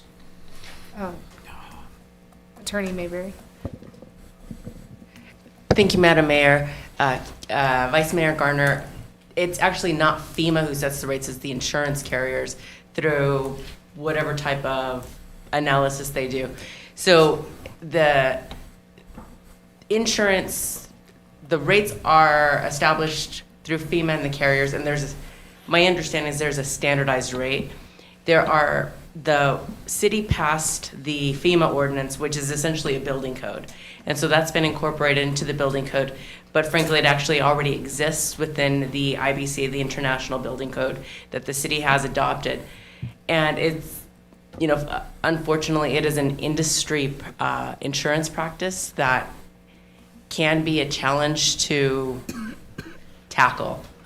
We certainly don't have that power here within our municipality. This is much more of a larger issue on the federal regulatory level. Councilmember Patterson. This all came in before I was seated on council, and it was voted, I think, our first meeting, we voted that in. So I'm really at a loss to know how it all partook. But one of the biggest questions I have is, did FEMA actually come on site and inspect this area? Or did they just go to a topographic map and just say, well, this is the way it is? Honorable Mayor, Madam Mayor, Councilman Patterson, we don't know what the answer to that is, but we believe that there were representatives that were here that looked at that, but we do know that it is a map simulation of the flood. That's what they ultimately looked at, was a simulation of the topography of the water, and if the water was together at Hogback Reservoir, that it would overwhelm the retaining structure flood down Sugar Creek and just settle right there within the south side of Rawlins. So we don't know if they were actually represented as a FEMA on site, but we do know that it was a map simulation of the flood, and that's where they set the flood zone. We aren't alone in this. This happened all across the country. Unfortunately, it wasn't. Any dry land, they put that out, then collect money. Well, I've lived here my whole entire life, and I've never seen said the same thing. I've never seen a flood, or we have high water maybe on the streets on a big rain, but we don't have what is considered a flood. Yes, well, I have never seen that. So. That water from FEMA would originate from Hogback Reservoir. It would not be like a rain event that would like flood the south side. This would be an event where water would accumulate in Hogback Lake and overwhelm the retaining structure and flow down and settle into the south side. So this isn't like your typical flood of melting snow in the neighborhood or around. This is an event that would start 5-6 miles to our west, I guess, at Hogback Lake. And so this isn't like your typical flood or the groundwater or what we would think of a flood. This would be an event that would originate above Hogback Reservoir, flow into the reservoir, overwhelm the retaining structure, come down the creek channel right next to the interstate there, come right down into the south side and settle. And that's what FEMA's simulation shows. And we would have to prove them otherwise, that we have a sufficient structure at Hogback or that we have sufficient drainage on the south side so that if there was a certain flow of water down Sugar Creek that we could divert it. Kelly? Thank you, Honorable Mayor. So the reason why that FEMA with what they're doing is because of Katrina. So Katrina took a lot of their money, almost wiped them out FEMA. So FEMA went around to all these towns and started saying, hey, you got a low area, you got a low area, you got a low area. So they don't want to be caught paying for all these houses again. And that's what happened. It was due to Katrina. Okay? All right, any other council updates before we move on? Okay, moving down to unfinished business and the approval and third and final reading and waiving the reading of the ordinance repealing Chapter 2.56 Rawlins Municipal Code. Councilmember Sanger. I move to approve the third and final reading and waive the reading of the ordinance repealing ordinance number 4, 1995, and Chapter 2.56 of the Rawlins Municipal Code relating to the Urban Systems Advisory Committee of the City of Rawlins, Carbon County, Wyoming. Second. Okay, the motion's been made and seconded to move and approve the third and final reading and waive the reading of the ordinance repealing ordinance number 4, 1995, and Chapter 2.56 of the Rawlins Municipal Code relating to the Urban Systems Advisory Committee of the City of Rawlins. Any discussion? All right, seeing none, Lynn, will you open online voting, please? Online voting is open.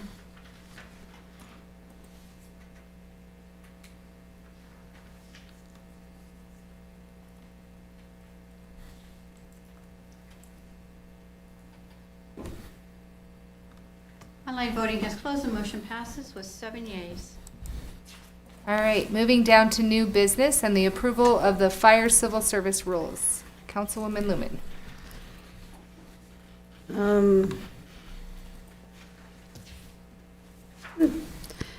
I move that we accept the fire civil service rules as presented and reviewed by assigned council members.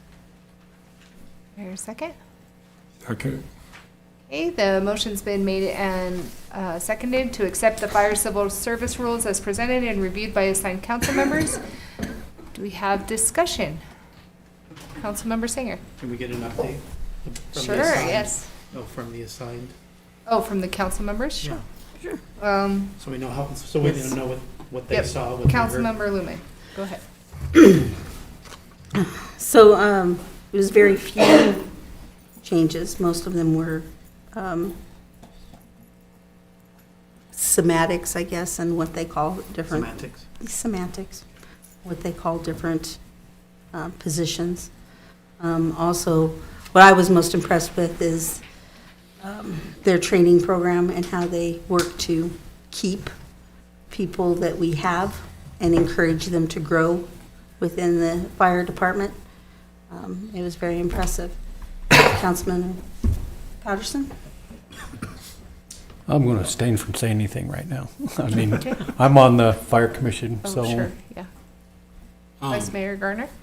So they went over the the process of how they hire on a firefighter, and I'm gonna mess this up, but they have to have so many in a pool to hire or do the training, and then they get the training. And if I remember right, it was a large sum of money that would be wasted if you didn't have enough members pass the training, correct? And so I thought that was pretty impressive because the way they'll do it now is going to save a lot of money, and it's a state. If I remember, it's a state program, or it's statewide that this group works together. So, Madam Mayor and Council, there's a couple different things you're trying to run together here. Let me clarify just a little bit. So, on our hiring process, we have there's a written test that those individuals take, and then there's a practical exam and those kinds of things. Part of the process we're looking at is setting it or having it set up, and it is set up. We just need to go through the process that individuals that would like to apply after they go into the city's website and they apply for their job and everything will be directed to a website, and that will allow them to sign up and take the written test, so we don't have to do that all in-house and those kind of things. So we're saving a bunch of money with ordering tests and trying to get those in and get people here. You know, if people are really interested in taking the test, they're going to do that. More information to come as that process continues. The other testing process that we spent quite a bit of time and changed is the promotional process for our officers when they promote. And that's the bulk of the change that we had in here, just kind of the way that process was and making that a little fairer to everyone. So in the attached information in there, you'll have a copy that's got a whole bunch of red and blue in your attachment. The red is being removed, the blue is additions. The same with, there was blue and green. Those were just different meetings, so we could keep track of kind of what we changed when, those kind of things. So, but we had a really good discussion with everybody. So, Councilmember Elliott, did you have anything to add? I do not. Well, the only thing going to the meeting, everybody that was on their committee was in agreement with the changes. Okay. Any other discussion? All right, seeing none, Lynn, will you open online voting, please?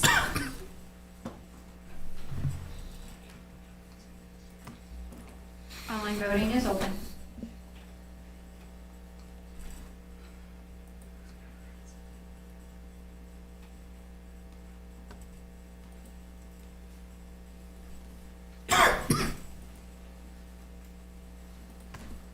Online voting has closed. The motion passes with 6 yeas and 1 abstain. The 1 abstain was Councilmember Patterson. Okay. Moving down to the approval of updating the City of Rawlins Police Officer 1 and 2 job descriptions and adding a new Police Officer 3 level. Councilmember Lumen? Move to approve the updates to the City of Rawlins Police Officer 1 and 1 job descriptions and adding an additional Police Officer 3 level effective March 18th, 2025. Do I hear a second? Second. I think that's supposed to be 1 and 2. She's only got 1 and 1. Do we need to change that? Oh, I'll change it. Lynn will change it. You said 2 though, right? I said 1 and 1. Oh, okay. Because I was reading Would it. you like to friendly change that? Yes, I'd like to friendly change the Okay. motion to 1 and 2 job descriptions. I'll second it. Thank you. The motion's been made and seconded to approve the updates to the City of Rawlins Police Officer 1 and 2 job descriptions and adding an additional Police Officer 3 level effective March 18th, 2025. Any discussion? Oh, Councilmember Singer? So, as I'm reading through them, the last update was done in 2009. I don't know if it was done after that. It was just a revision.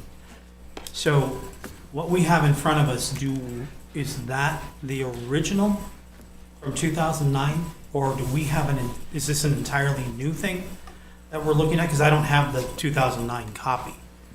So I don't know, these are proposed, but I don't know how they relate to the one that we had. So I'm flying in the dark here. Madam Mayor, Councilman Singer, are you asking for like a red line copy? Is this layout a revision of the one we currently have? Or is it a rewrite that is different than the one that we have? Okay, can I ask Chief Ward to come up? He's the one that went through and updated these. Evening. So I reached out to HR for the current approved versions of the job descriptions. These are the ones that she gave me. And then the changes that were made to them are highlighted in yellow. Okay. Madam Mayor. Councilmember? So the duties, examples of work is like I don't know how to describe this. It's like every single thing that you may do in a given day is in this thing. For duties, example of work, police officer 1. Where's the differentiation between police officer 1, police officer 2, and police officer 3 in duties and examples of work? Is there a difference? Is there just there's a sequence of it that says they all do this, but if you get to 2, you do this, and if you get to 3, you do this? Or is it only in the qualifications and the special requirements where the difference lies? There are some slight differences as they raise from 1 to 2 to 3. They may assume some more informal leadership roles, but the majority of the differences are going to be under the special requirements. Should they have not been extracted out so that we can see all of these things are the same? If you're a police officer, you will do this. No matter if you're 1, 2, or 3, you're going to do this. Now, if you're a 1, you stop here, but if you're a 2, you have this that's added to that. It's kind of in the same duties and examples of work where it kind of changes, but it's all under that same thing in the way that this is, which is one long paragraph of, I don't know if there's a way to explain that. It's a long paragraph of these could be any job description for anybody that works in this environment. It's like we threw as many things in here as we possibly could, to the point that they repeat themselves. And they do it a number of different times, where they do in fact repeat themselves. And so that's why I'm going, could this not be, they do this, they do this, they do this, they do this, here's your bullet points, take out all the verbiage that is unnecessary here because it's a repeat, and can be narrowed down into an arresting officer, appear in court as arresting officer as needed. Court appearance. If you're the arresting officer, it's court appearance. You go. They get long, they get verby to me. And it seems when I read that, by the time I get to the bottom, I don't know which ones of these are the same as the next one. I don't know where they change. I don't know what's changed. The only place I can tell that is when I get to the bottom and under special requirements, possess a valid Wyoming driver's license. You're driving a police car. I'm going to hope you have one of those. Temporary peace officer certification status granted by the Wyoming Post. Understandable, but that's not that's not special. That's a requirement of their job, is it not? Yes. Okay, so that's not really special. So experience, training, and requirements could all be one thing. Yeah, we didn't rewrite these. We just took what was the most recent approved by council job descriptions, and to the police officer 1 and 2, we added the special requirements. Okay. And then 3 basically is the 2 with the special requirements required for the 3rd. Plus their, how does that read? I loved how it read, actually. Let's see if I can find the other one. We'll go back here. 3. Will I think- assume an informal leadership role, lead complex investigations. That part of it, I'm going, okay, I get what that's for. Right. That makes sense. But that should be definitive in their requirements, not in their general job description, not in their example, but in their actual requirements that they're gonna handle. In regards to a new officer coming in, this would be their job, is to train them to do these things. That's part of their requirement. So being it's part of, as it says on the top here, duties, examples of work, it ends up reading as if everybody does that, as opposed to being extracted and say, this is special to this category. Yep, the main differences between them tonight that we were focused on were the special requirements that separate the PO 1, 2, and 3 positions. Right, and they're not really special because the requirements that you're gonna require of them. Special requirements was the category that was pre-existing. Was presented to you? Yes. Okay. Yeah, I read that and went, if I have to have a Wyoming driver's license, and I had a really good, somebody asked me a question about, when they transfer, they're coming from somewhere else, and we have a reciprocal agreement with that state on their driver's license, is the possess a valid Wyoming driver's license a necessity? Yeah, we instruct them to switch over, so they'll. As soon as they possibly can, but when Yes. when you hire them, they're not gonna have that yet. Not yet, no. Okay, so wouldn't that also read that they have, or a valid driver's license from a reciprocal state until they receive their current Wyoming driver's license? This also mirrors some of the police commission rules. Okay. So that might be one of those ones, you look at the police commission rules and go, did we miss this little And those section? rules mirror the state law that we went through when Right. we redid them. So they technically can't drive your car until they have a valid, even though they've got 25 years of experience. Correct. They cannot drive your car. They probably wouldn't be driving the car anyway in that first couple weeks, am I correct? No, Because they they're wouldn't. gonna They, be they would in not be training. issued a card. The first couple weeks are in-house training, and I just don't know how that's long it just takes to get a kicking driver's off license. a lengthy training period. Yeah, I don't know that either. And I mean, sometimes it can take a long time to get a driver's license, depending on where you came from. So, I don't know. I just thought it was one of the oddities of reading that going, valid driver's license.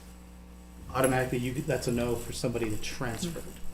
Yeah, I switched mine when I came here, and I'm pretty sure I did it before I started. So, Any other questions, comments? I would suggest they reread this and take out the repetitive portions of it. I think citywide, pretty much all the job descriptions should be Need- rewritten. Yeah. I know that in the last few years, the HR director had rewritten, I think, all of them, but they were never introduced to council and then officially approved. Okay, so that would mean that what we're looking at right here. Is current active? Right, okay. So there's portions of it that make me go, wait a minute, you already said that. So you've repeated it, and I'm like, it just gets thick when you do that. And it's easier to just hand them to Chat GPT and say, take out anything that's a repeat, and it will suck all that stuff out of there. I think if we sat down as a group like we did with the police commission and we went from 40-something pages to 20-something pages, that would be a good thing to do. Yeah. Okay. Any others? Discussion? All right, seeing none, Lynn, will you open online voting, please? Online voting is open.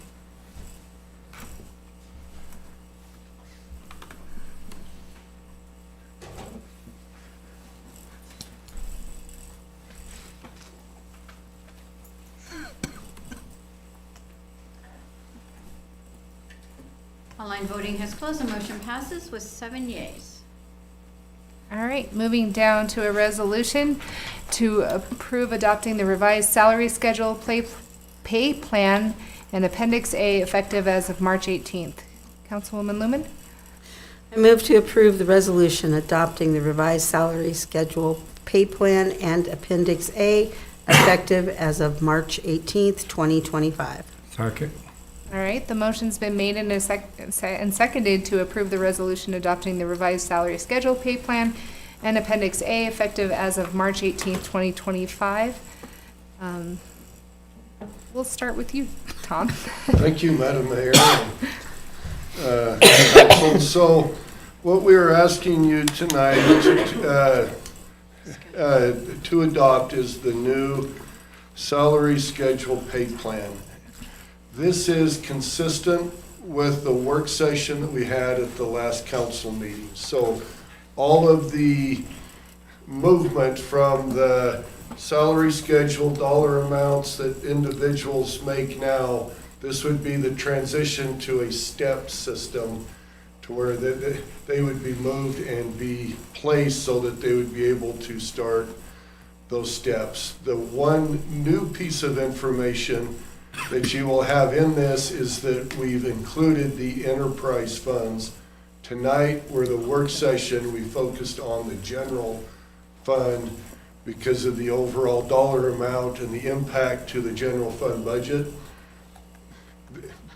This tonight will have the enterprise funds included within that, but it's the same schedule that we discussed a couple weeks ago. Any questions, Councilmember Singer? It says effective March 18th, 2025, tomorrow? Today. Today. Today? Today. Okay, I'm only behind 1 day. I'm not so bad. Okay. Honorable, or Madam Hold on. Mayor. Let me ask the question first Okay. before you get too far. Okay. So I'm guessing because it's effective today, that their pay scales change today, correct? Have we swept so we can pay for that? Or are we gonna need to buffer our payroll from our reserve funds to cover until we sweep? Okay, Madam Mayor, Councilman Singer, so I'm gonna ask department heads to dig within their budgets right now to come up with the amount that they would have to move two salaries from within their budget. But whatever we cannot through the budget, we will have to come to council for a budget amendment. And at this point, that would have to come out of cash reserves, and that can be replenished through interest earnings on our cash reserves. Once those are properly invested, we will have the enhanced.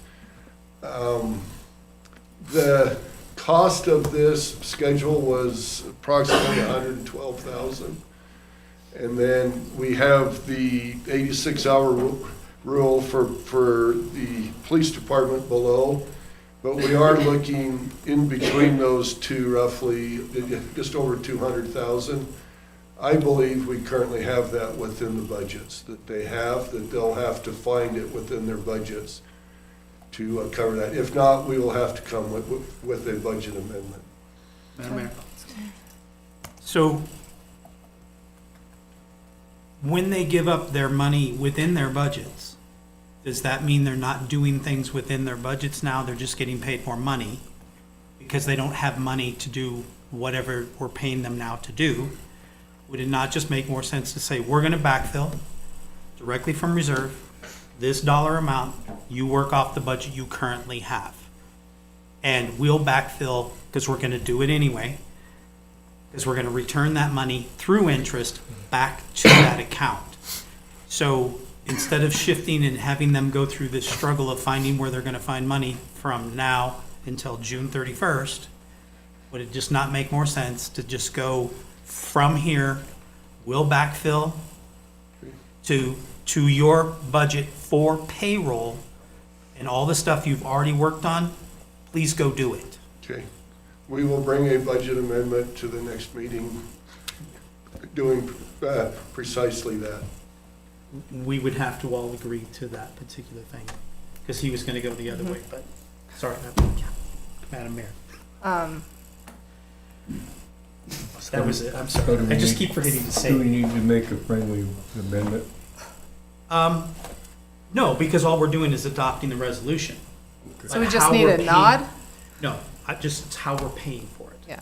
That's it. We're gonna agree that we're doing that, but how do we pay for that? Because he was gonna do it by having them cut their budgets.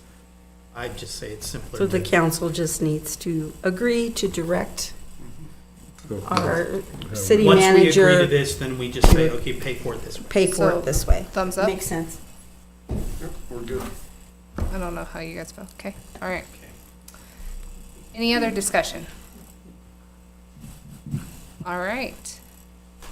Then will you open online voting, please? Online voting is open.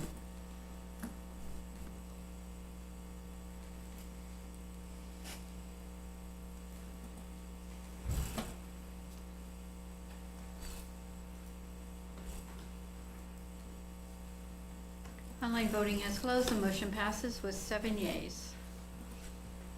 Okay. Moving on to the resolution to approve suspending the Fair Labor Standards Act 86-hour rule for the City of Rawlins Police Department effective April 6, 2025 pay period, and shall remain in effect until the city manager deems that the Rawlins Police Department reaches sufficient staffing levels. Do I hear a motion? Councilwoman Lumen? I move to approve the resolution suspending the Fair Labor Standards Act, FLSA, 86-hour rule for the City of Rawlins Police Department effective April 6, 2025 pay period, and shall remain in effect until the city manager deems that the Rawlins Police Department reaches sufficient staffing levels. Second. All right, the motion's been made and seconded to approve a resolution suspending the Fair Labor Standards Act 86-hour rule. Do I have any discussion? Councilwoman Lumen? So I guess, one of the things I have to ask is, so this rule is a federal rule, a state rule that we can do this? But which is it? Madam Mayor, Councilman Lumen, so within the Fair Labor Standards Act, okay, we have the option of, as the organization, to adopt this basic rule, which would say that time and a half will not be paid until they've worked 86 hours within a 2-week period. So by suspending this, we're actually not in compliance with the Fair Labor Standards Act, but we are able to be more restrictive than the rule. So what we are doing is just saying that police will be treated like all other employees besides fire department, in that anything over 40 hours a week, we will pay time and a half to. So it is something, the 86-hour rule was something that we could adopt, but we could be more restrictive and actually pay the overtime on the 40 hours instead of over the 86. You said, but the fire department.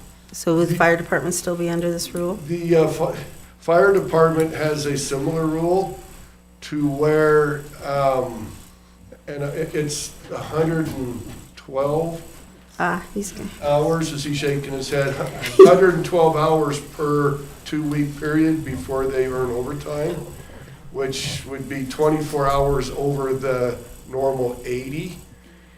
And the logic for that through FSLA, not us, would be that there's time they could sleep and there's times that they're not like actively working, you know, that would require time and a half after 40 hours. So they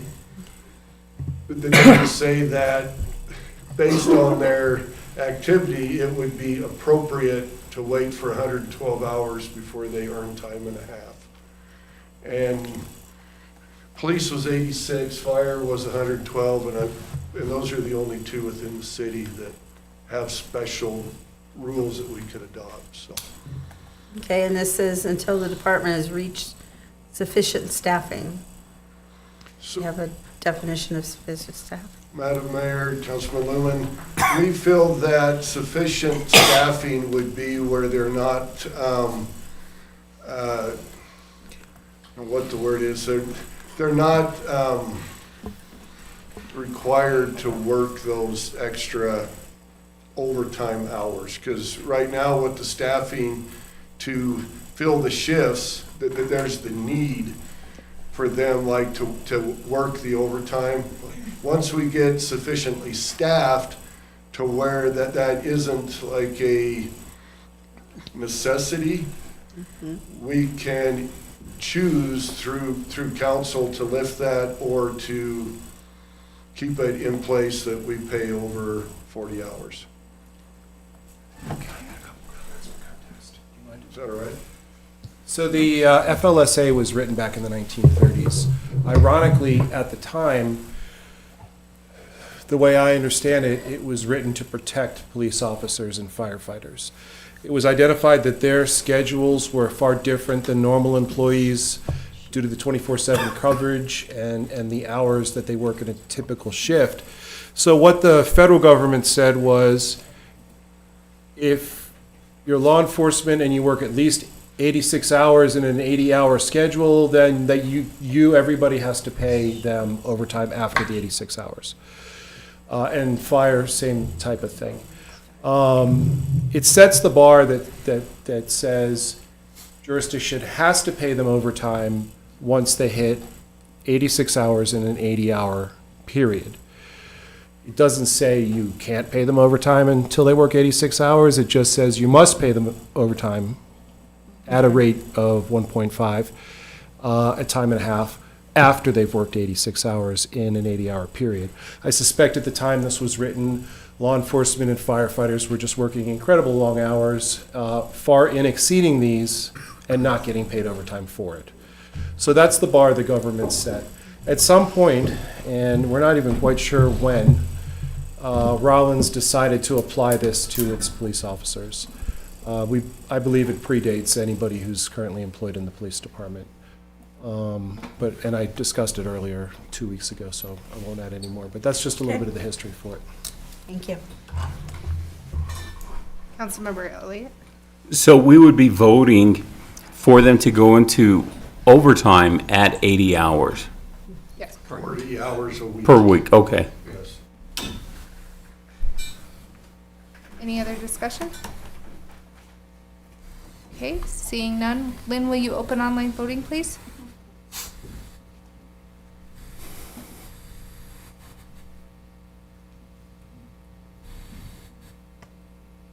Online voting is open.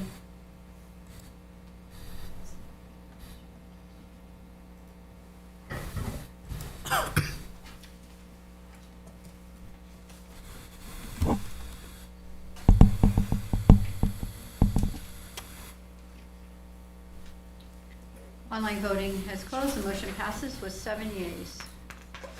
Okay, moving down to an approval and first reading and waiving the reading of the ordinance revising Chapter 816 of the Rawlins Municipal Code relating to nuisances.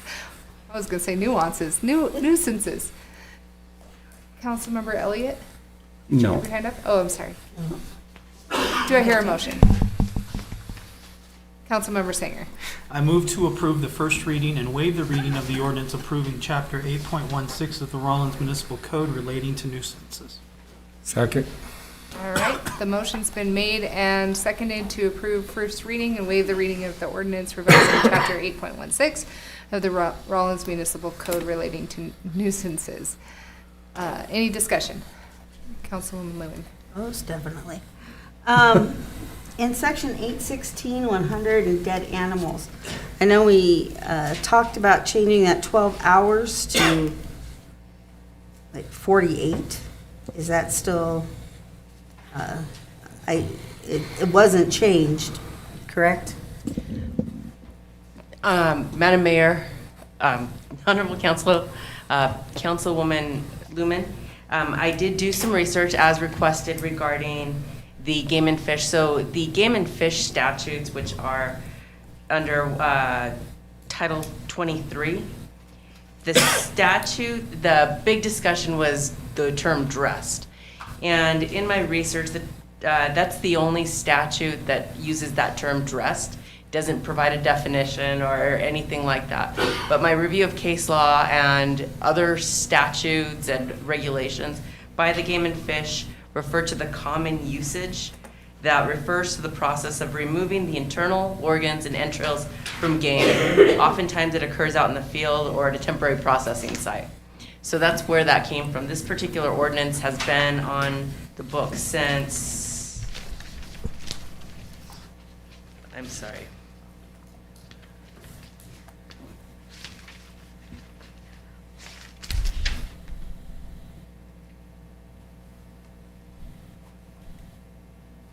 since at least 2002. And so the 12 hours, so also the purpose of the state statute relates to the wasting of animals in the field, which is a very different situation than ours, which is enumerated in the nuisance ordinance, which relates to smells, insects, rodents, different types of things like that. So that's what our ordinance refers to. Cities have the authority to declare and abate nuisances and determine the time frame that game may be kept within the business, within the city when not related to business operations. There are separate, entirely separate statutes relating to commercial game processing and things like that fall under the USDA requirements. So this is up to the city to determine, has it been an issue? Is it an issue? This has not come up as a nuisance issue. I haven't, during my tenure. So I don't know that it is an issue. And then the reality is, you know, how long does it take for somebody to home process some game? Under the 12 hours. Councilmember Patterson? It's all based on the person you're dealing with. I've heard people get them home, dress them, and cut them up right there, and I've heard people leave them hanging for a week. I'm sorry, Madam Mayor, the issue isn't about the timing, it's about the nuisance that it creates. And like I said, I haven't seen this issue come up. It may have been an arbitrary issue time that it hasn't been an issue because it has been sufficient. It hasn't bothered the neighbors enough for them to call and say, hey, Stinky over there needs to get this carcass out of the yard. Councilwoman Lumen? The other question I have, all game and animal hides, heads, carcasses, and feet. Okay, I understand the carcasses, but my animal hide, my head's on the wall, you know, those little things that have feet up to hold your rifle. Anyway, are those, is this saying you have to dispose of them? Because they're processed, that doesn't make sense to me. They're Yeah, they've already taxidermied. been, Well, no, they're not taxidermy, and I don't think that's not the issue. It's not taxidermy. It is the nuisance that can accumulate due to the accumulation of having rotting flesh, those sorts of things. So there are specific statutes that relate to taxidermy, and taxidermy that is done for commercial purposes is governed and requires permitting and licensing through the Game and Fish Department. But as a hunter that brings a carcass home to do a home processing, that's an entirely different situation. Vice Mayor Garner? What about the hunter that is doing their own hide and they're like what do they call it, a European mount? If they're doing that, I think that takes longer than 12 hours. Do we need something that exempts them? What I think where this goes down to is the nuisance creation, right? Are there bugs? Are there smells? Are there those sorts of things? Usually somebody who's going to be doing a European mount is going to be, I've heard different things that people do. They'll put it on an anthill. They'll put it on the roof, and the crows will pick the meat. It's really the issue of, is it a nuisance? Councilmember Patterson. I'm having a hard time with just that little section. I don't know why, but if I keep an animal in my garage with the door closed, how can there be a nuisance there? It's more nuisance to me than it is to anybody around me. And it's very, not much to it at all right there. Councilmember Sanger. I think the issue is when it becomes A nuisance. a nuisance to your neighbor. You're right, it's gonna be a nuisance to you. But when it gets out of your space and gets into your neighbor's space where they start smelling rotten flesh, then it becomes the nuisance. They're worse than I am. Yeah. So- And if I may, here in the very beginning, in the definitions, nuisance specifically is defined as any use or non-use of property, real or personal, which produces to others a material injury, annoyance, inconvenience, or discomfort, and which endangers life or health, or gives offense to the senses of persons with normal or average sensibilities and/or ordinary tastes and habits. So it's when it becomes a problem. So I guess the question would be, how long does a deer have to hang before it's a problem to your neighbor? Councilmember Patterson. Does it have to have a time limit on it? I mean, 12 hours, I think there's more than one person in this room that says that's almost ridiculous. I mean, it's not enough time. I believe it falls more to, it's a guideline, right? It's a guideline, hey, I should have this out of here by a certain amount of time before it starts to become a problem. Like I said, this has not come up as an issue, so I don't know whether 12 hours is even a problem, but in the interest of mitigating those concerns to hunters, maybe a 48-hour rule may be reasonable. Councilmember Garner. How about no time limit, and they just, until somebody complains, and then the person who shows up says, okay, you got this much time to get it out of here. It's a warning because it's been here for 3 weeks, or wow. It does stink. Because and my point is if they're boiling the head and it's putting off the fumes, he's not doing it. He's outside the 12-hour window. Maybe he had to let it dry and then he boils it. I don't know the process, but I'm just saying, if we put a time limit on it, then they could get ticketed for just doing some taxidermy. That took a little longer, and hopefully that doesn't happen. But I don't know. I don't know what the answer is to it. Councilwoman Lewin. Could it be changed to within a reasonable time after being dressed? I think that makes sense. If I would, may I actually, And then, I mean, if you can smell it down the block, your reasonable time's done, right? I would actually like to see if Lieutenant Daria Hooper may have any feedback and thoughts about this.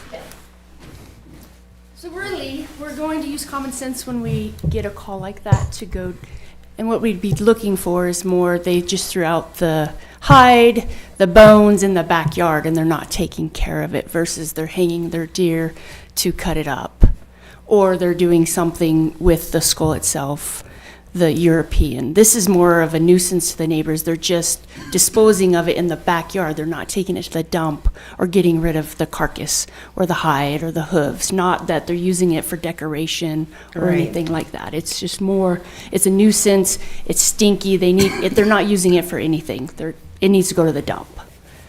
Those So type if of it's in your things. backyard, your reasonable time's up, you need to. I would think, if they're not using it for a European mount, or they're trying to hide it, or whatever they're going to do, they're just too Yeah. lazy to take it to the dump, then we're gonna step in and be like, hey, this is a nuisance. Yeah. Do you recommend a time frame, or would you recommend an open-ended, Well, reasonable amount of time? Reasonable amount of time, then it goes to Interpretation. what your reasonable amount of time and my reasonable amount of time can differ. A homeowner, they take their trash out once a week. Are we gonna allow it to be once a week? Do they dispose of their garbage 2 weeks? So I would put a time frame, because. Well, and the dumps aren't even open sometimes for 12, for 12-hour Right. Over the week, periods. they do Yeah. it on Friday. They can't dispose of it on Monday. So 12 hours might be a little narrow for somebody to leave it in their backyard and it actually cause an issue for their neighbors. It depends on, time of year also. But I imagine they're not hunting in the summer, but you never know.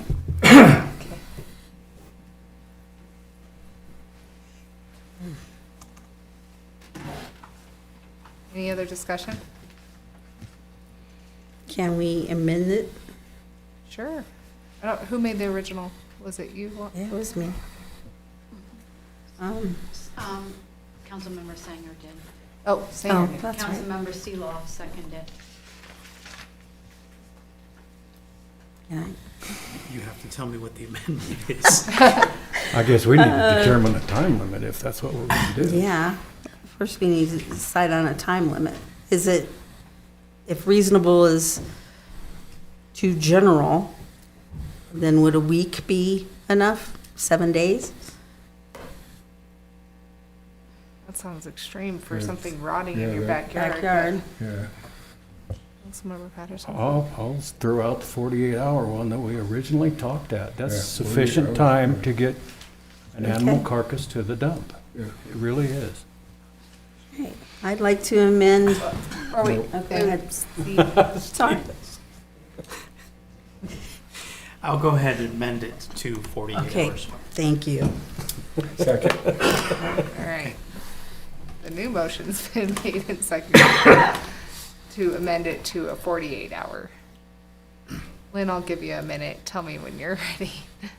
Any other discussion while she's Do we preparing it? know the, okay, I just need the section number. 816125. 816-100. 100? Is it in there multiple times? Is it? No, let's hope not. It's not. Okay. Read. Okay, I'm all set. I just needed to add the section number in, so. Okay. When you're, somebody what? I think somebody raised their hand back there. Did somebody I don't raise know. their hand back there? I think they're Oh. drinking. Okay. Okay. When you're ready, Lynn, please open online voting. Okay, online voting is open.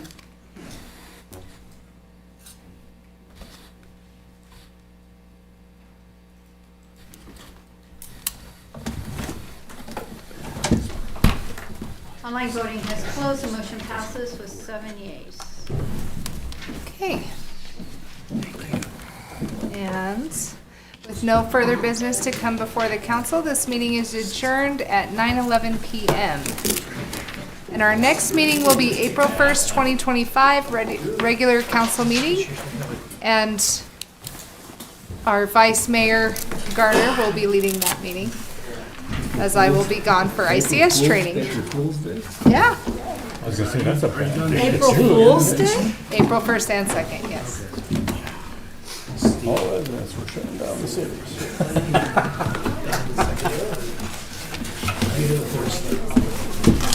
Hopefully your voice is back by then. Oh, yes, yes, please. And then I